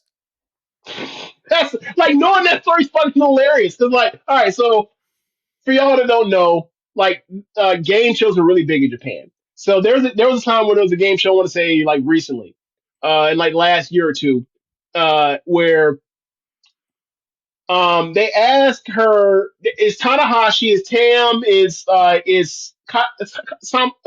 Kamatani, it's a bunch of different star wrestlers plus Tanahashi, and Tanahashi says to Mina, is like, you in this era, like, you have this move, you have this old school move, the figure 4. It's kind of crazy, like that's kind of throwback. And then Mina just says, because they mentioned Keiji Muto and they mentioned Flair when that happened, right? And then she goes, wait, I have a story about Ric Flair. I met Ric Flair, and we were drinking at a bar, and I said, I'm a wrestler. And I did the, and she's like, she says she did the woo to Ric Flair. She goes, woo! And then she said that, Ric Flair says, shut up to her. And then the crowd started laughing. It was like, so the idea that like, I'm still gonna do your move in North Carolina. I don't give a fuck. I'm still doing the move. I don't care if you don't like me doing it. I'm still doing the move, and I'm doing it with a barbed wire baseball bat. I ain't never seen no shit like that. I don't know how that works. I don't know how that works in kayfabe where she don't fuck up her leg doing that as well. But whatever. Cool spot.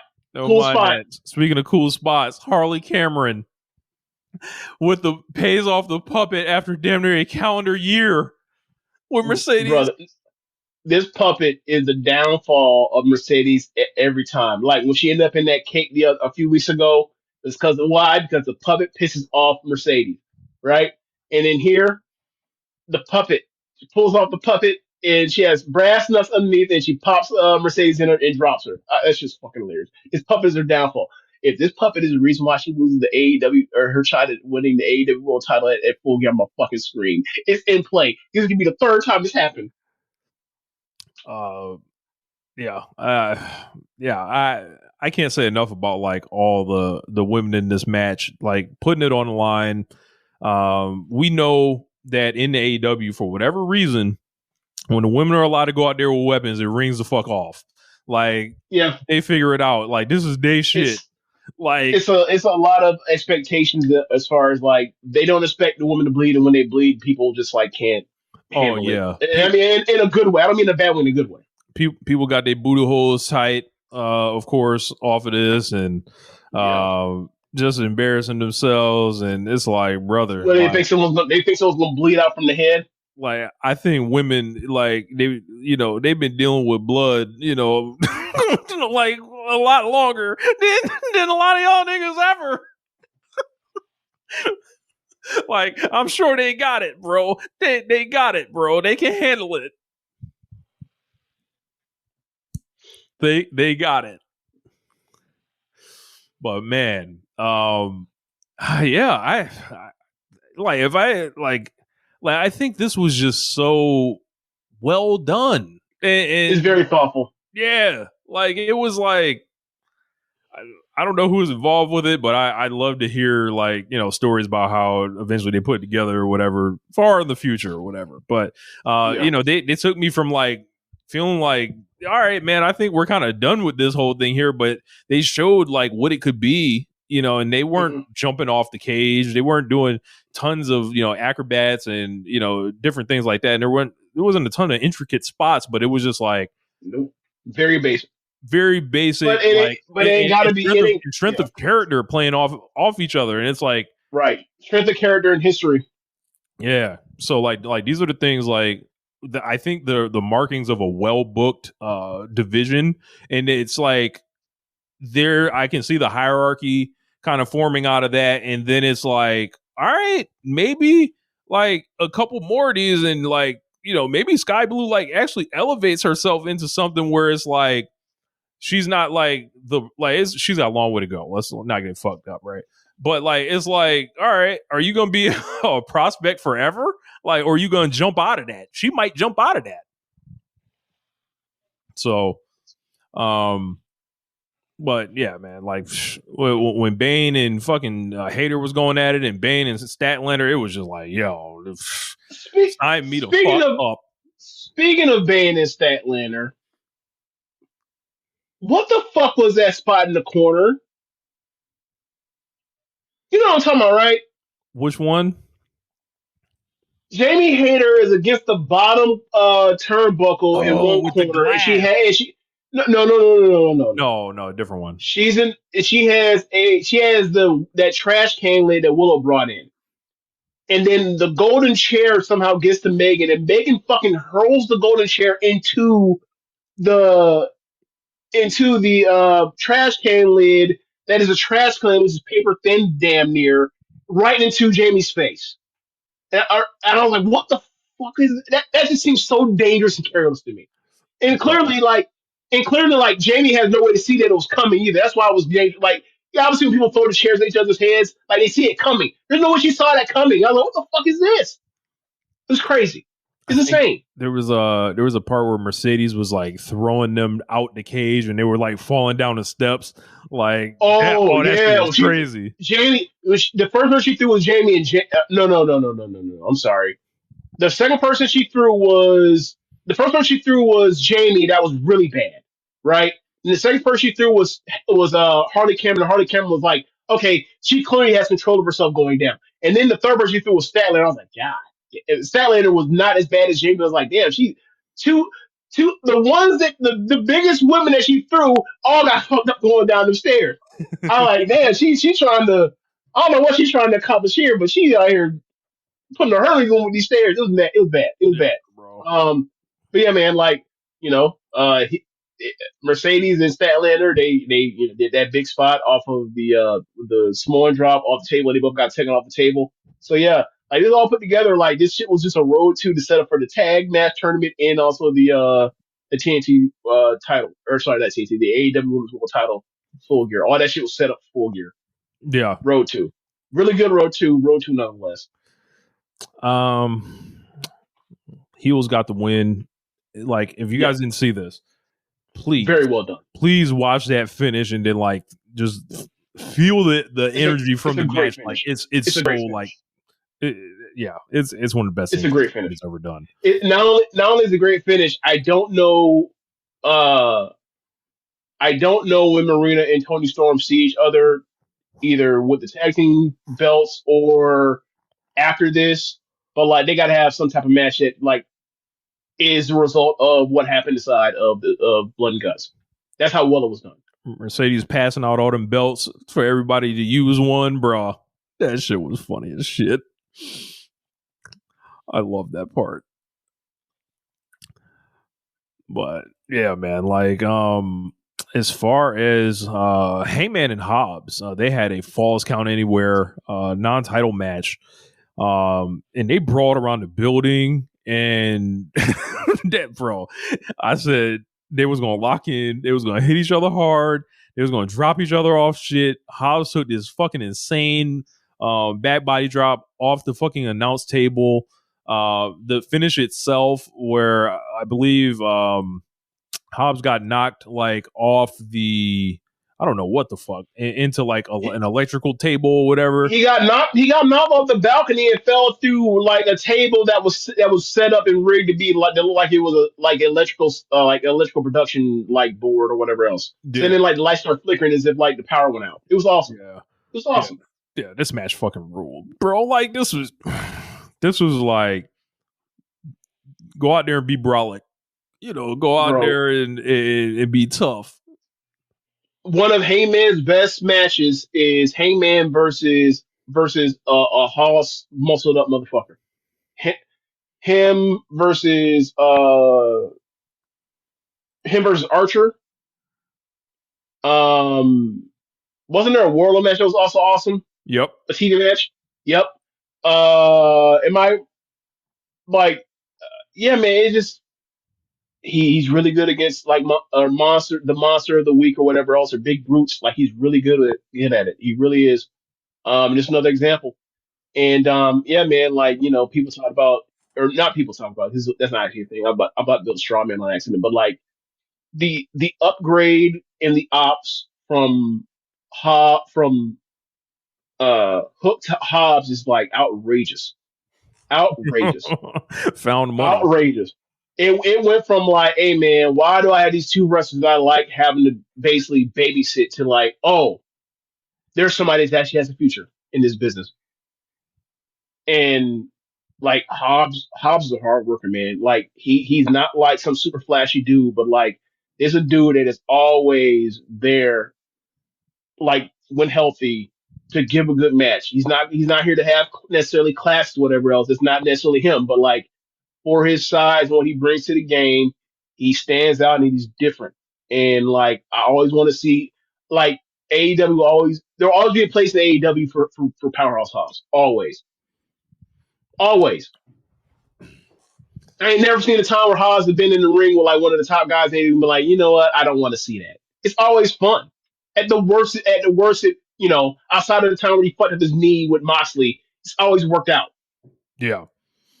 Yeah, I think he like when this whole Hangman versus Ops thing, I was interested to see if they were going to book this match.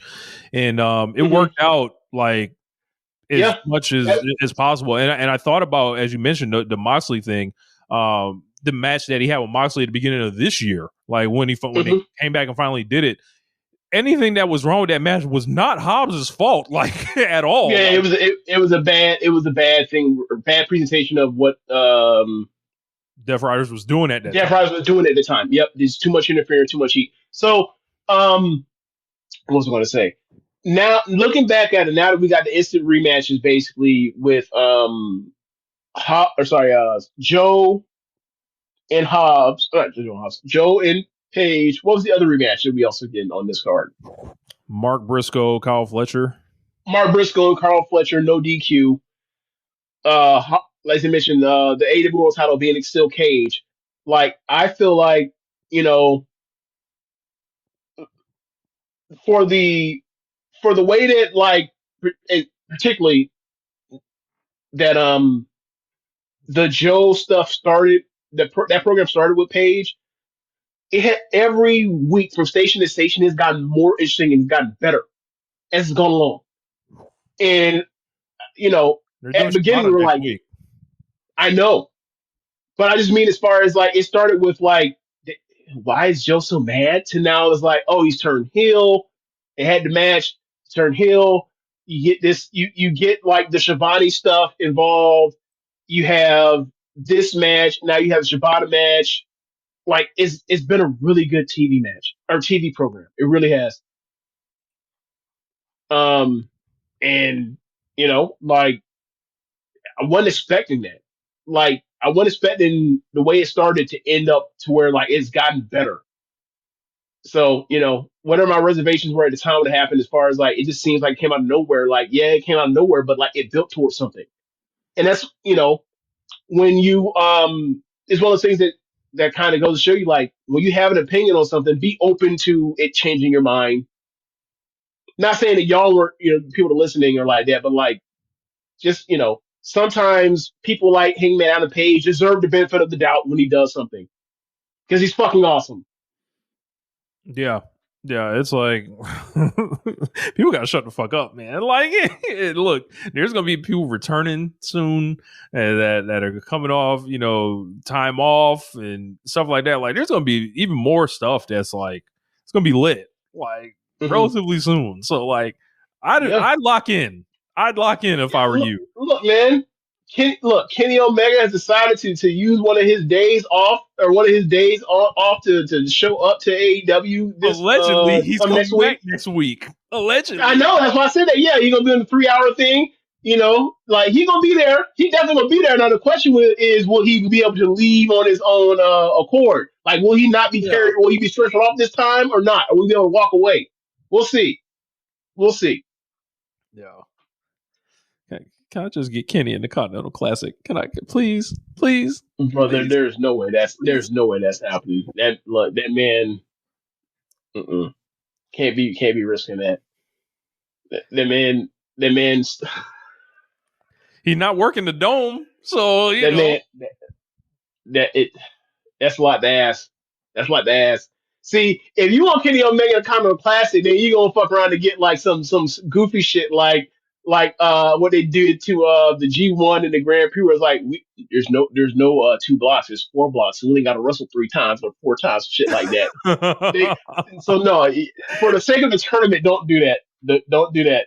What was I going to say? Yeah, man, like you put Kenny Omega in a 2 block a round robin tournament, and like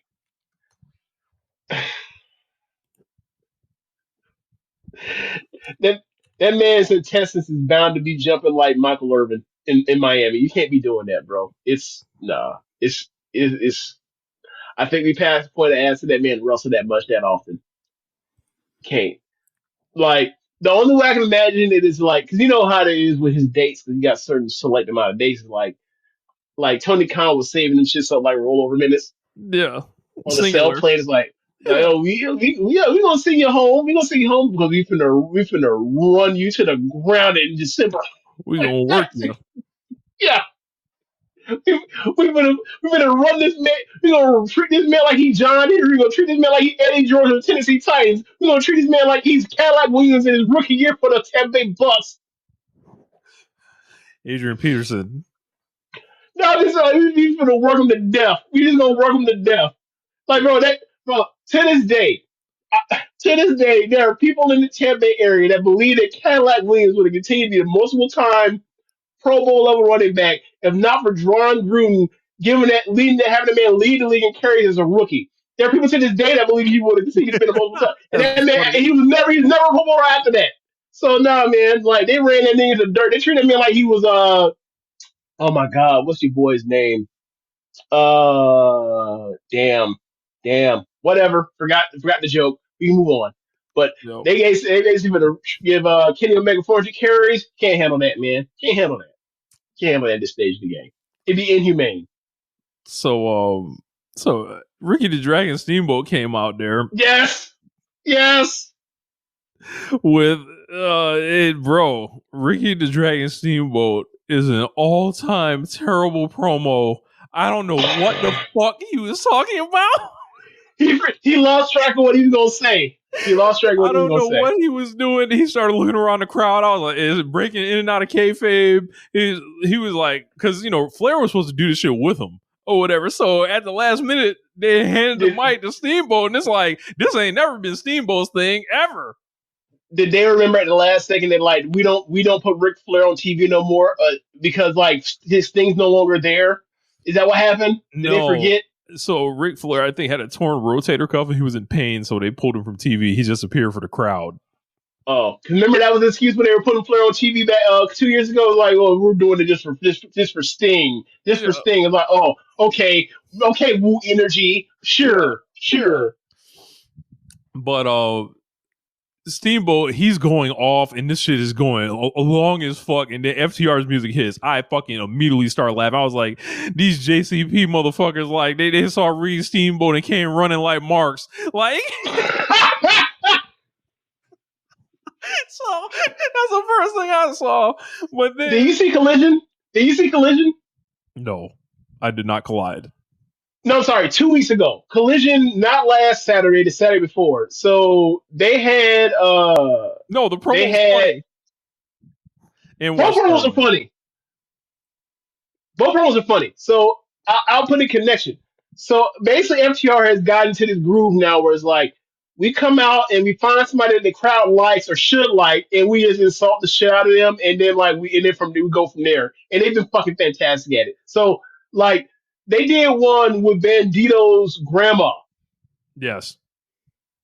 And they did this in they did the whole thing of like, yeah, you know, clearly Bandito's grandma knows some English. Mm-hmm. So when she asked, so Dax asked her some questions, and when she wanted to answer English, her answer, like he took the mic away. But you can tell she was trying to answer. And it was fucking hilarious. So then they show in the back that like Stokely Hathaway has Brodito's like locker room blocked off, right? So they continue going there and Gravity gets involved, and they about to stuff Power Drive Gravity, and then what happens is Brody punches through the wall and it gets out and then makes a save and everything. But at the time, like just Dax and Cash are fucking hilarious because like they come up there and it's like I am me so Miyamu Dax Soy Cash, and then Cash goes like this. Like Cash Money, like Cash Money, did over 990,000. He's like, that's not. He's like one of those girls. Like this is a white guy that is clearly. We know how that's Hardwood and Cash.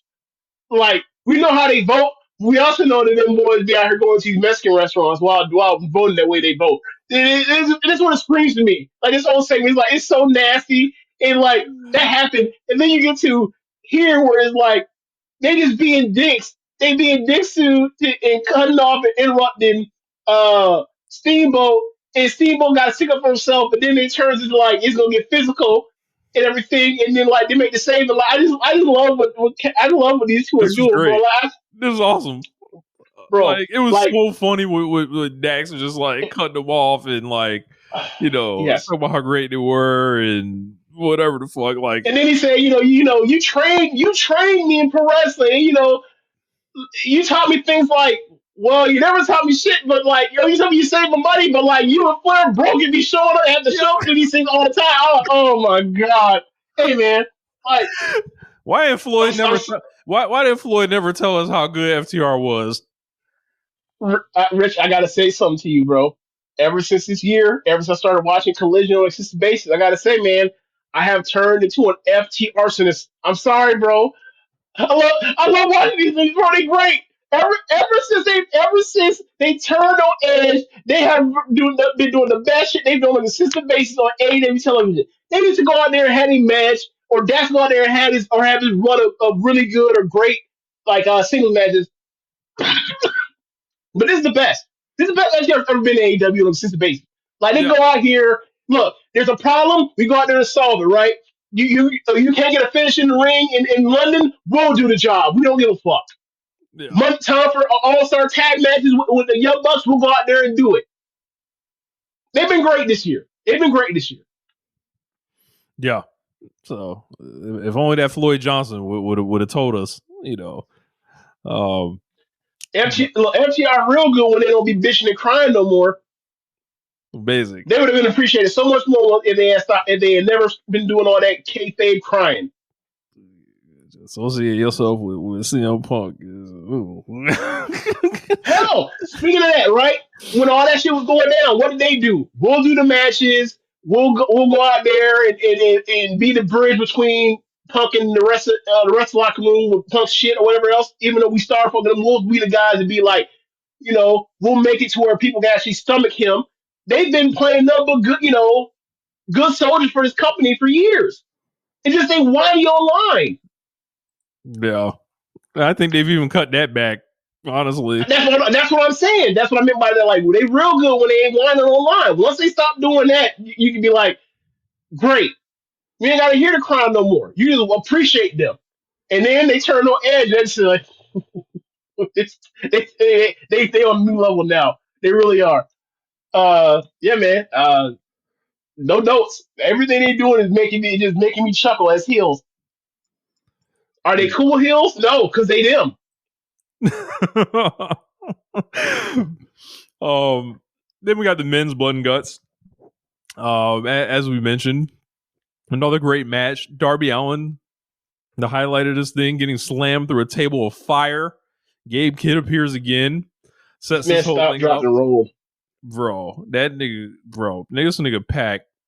What the fuck is he eating, bro? Like, what is the maintenance plan like for Pac? Like, we know he's going crazy in the gym. Look, man, I don't know what to tell you. The maintenance plan been the same maintenance plan we've seen for the last decade ever since we started watching that man in like 2014. So I don't know what to tell you. Bro, this is a new level, bro. Like, this nigga has only the most quality chicken and rice, like, and veggies. Like, it's out of this world, bro. This nigga picked Darby Allin up over his head, right? Hold on. Held him up like this for the whole arena to see. Damn near spun that nigga around for wanted everybody in the triangle to be able to get a good look at what he was about to do to this man. Throws this nigga into a flaming double table. This nigga Darby Allin hits the ground, sound like a DMX song. Stop, drop, settle down, open up shop, bro. But damn it. This nigga, bro, they got me. Like, I was like, why are they doing this? They're doing this match the wrong way, and of course, I was like, well, why wouldn't they just book it like that? Like, can it point? But whatever, you got me. I was so annoyed on Collision when Moxley beat when they did the thing where Darby is holding Moxley's leg underneath the ring, trying to get in to beat the 10 count, and he can't beat the 10 count, and then the babyface had the advantage. I was like, you fucked it up, damn it. But yeah, then like the story was so great because like those two matches between him and O'Reilly, between Moxley and O'Reilly, where Moxley was dead to rights. In the second match, they just went out there and just flat out just hit the ref to avoid the tap out. Built towards O'Reilly bleeding buckets on the Muda scale, bleeding worse than old girl was, worse than Scott Blue was.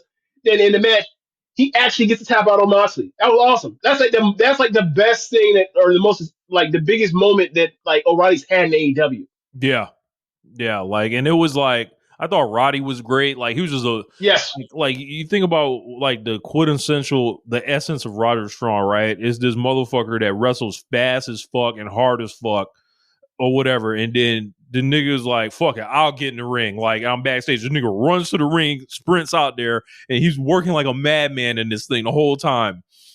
What else do we have in this? Orange Cassidy and Darby, of course. The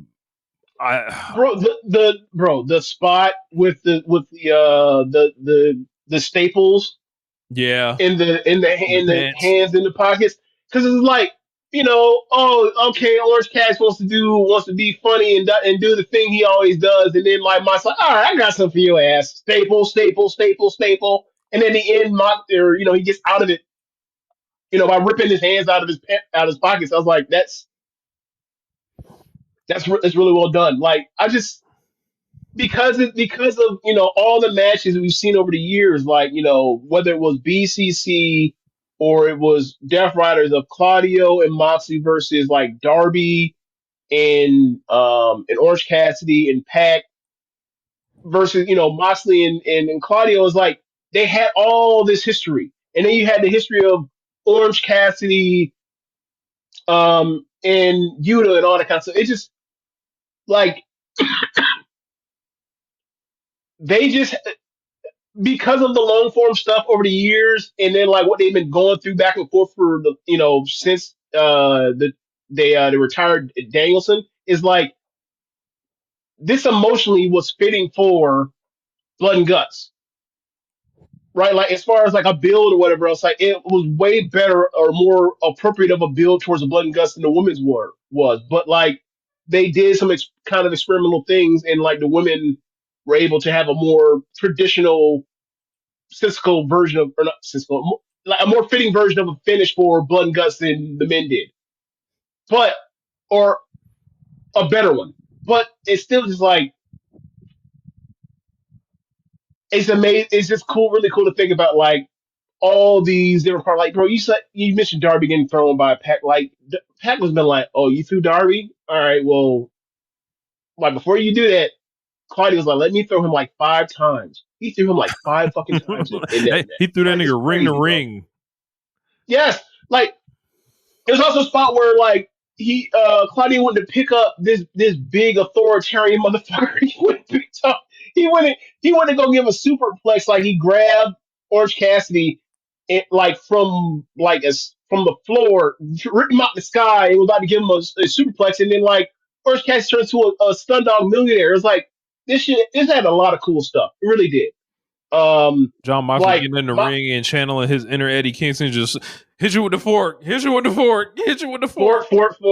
He also then grabs like the leftover plunder that was from the women's match and brought that back in, just reused it. Yeah, I thought that was cool. Yes, yeah, yeah, man. Like on top of the cage, Wheeler Yuta and Mark Briscoe.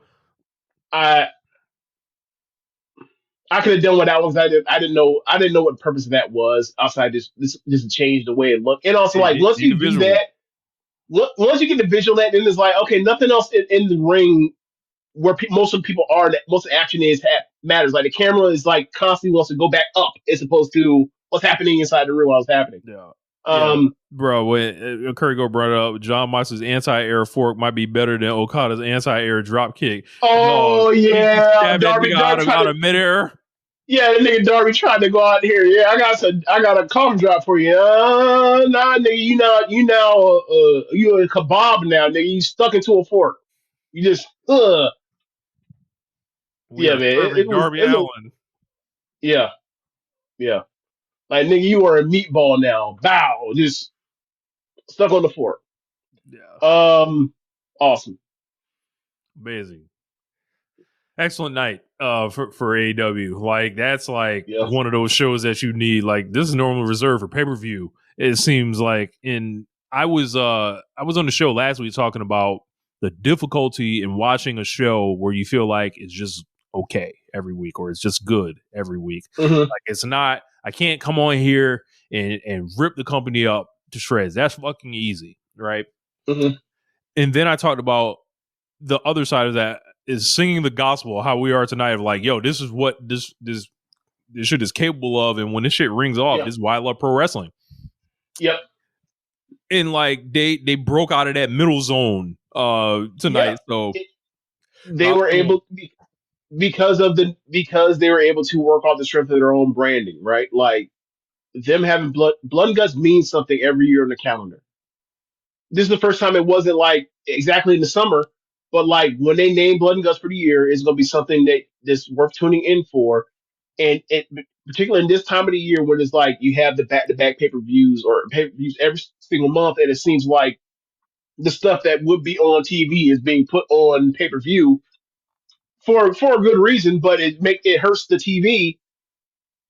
Knowing that you got this in your back pocket to get out of the kind of shake yourself out of the regular TV. This was important. Like, especially in a year like you don't have a Grand Slam. So yeah, this is needed. This is a needed moment for AEW television. And don't get me wrong, like I like stuff they're doing on TV, but like it's not a big match that can change that means something in that kind of way that Blood and Guts does. Like John Moxley tapping out means something. It does. And what's going Even to though it's happen in happened, the fallout? yeah. Like, is Death Rider's going to survive? Because bro, the face that like Garcia made when he tapped out was like, I don't. It's like I don't know if I actually believe in you anymore. Right, I made a mistake. Yeah, like Garcia made it like I don't know if I can believe you anymore because all you do is tap out in big spots now. Dog, like this is gonna be like this is gonna be a character. This is gonna be something like this is a new arc of like how does John Moxley change and what's the fallout from this that he has this flaw and how does he fix it? And that's gonna be his thing going forward, like away from the title. I want to know what it was like when they walked into the Death Rider locker room and Marina Shafir was sitting back there picking the glass out her feet, and she'd be like, "Y'all got the job done, right? Like I did, right? Like I'm the leader now." At any point during the stupid shit. At any point during this match, did you think that she was gonna come out? Because I did. I did. I was like, how do you get the advantage back? Oh, okay. Yeah, so that's why I was thinking like the men's match. I did. I was like, she's gonna come out here and set the tone. Well, but yeah, I mean, look, she won an opener. You know, it's another one for live show charisma. You know, I'm just saying, you know, it's only one Death Rider that was victorious last night. So that's true. Look, it's that's like, true. you know, she's just happy. Everybody else got the sad face, the long face on. So I just hope they found a way to tell her how they disappointed. Speaking of, since we talked about it, Collision when they were doing the matches, the three, you know, to figure out the advantage for both teams, right? That match with Roddy, so we already talked about it. The Moxley and Roddy match. Did you see the interaction that her and Roddy had? Yeah, the spit. Before? Yeah, she spat her gum on him. I was like, she's doing everything right now. She really is. She's great, bro. So, yeah, man, keep running that song up too. That shit, bro. I've been getting tagged for like a day, like in different, forms and shit. So, keep running that up. So, why I had to make something happen for you, boy. So, but yeah, I think that's it, man. All right, y'all. Thanks for listening. If you are watching from the stream, be sure to go to the show notes when the show is up, and you go to our Red Circle link and you donate there. And be sure to listen to other shows on the network. Besides One Nation Radio, you have Keepin It Strong Style, All Things Elite, AEW Match Guide, the Trish and Sarah Wrestling Podcast. Welcome back. Now I have to remember which ones I had said. You said Tunnel Talk. Yes, Wrestling Hour Chris Things, Tunnel Talk, and AEW Match Guide. I think that's all. I didn't forget me. Thanks for listening, y'all. Later. Peace.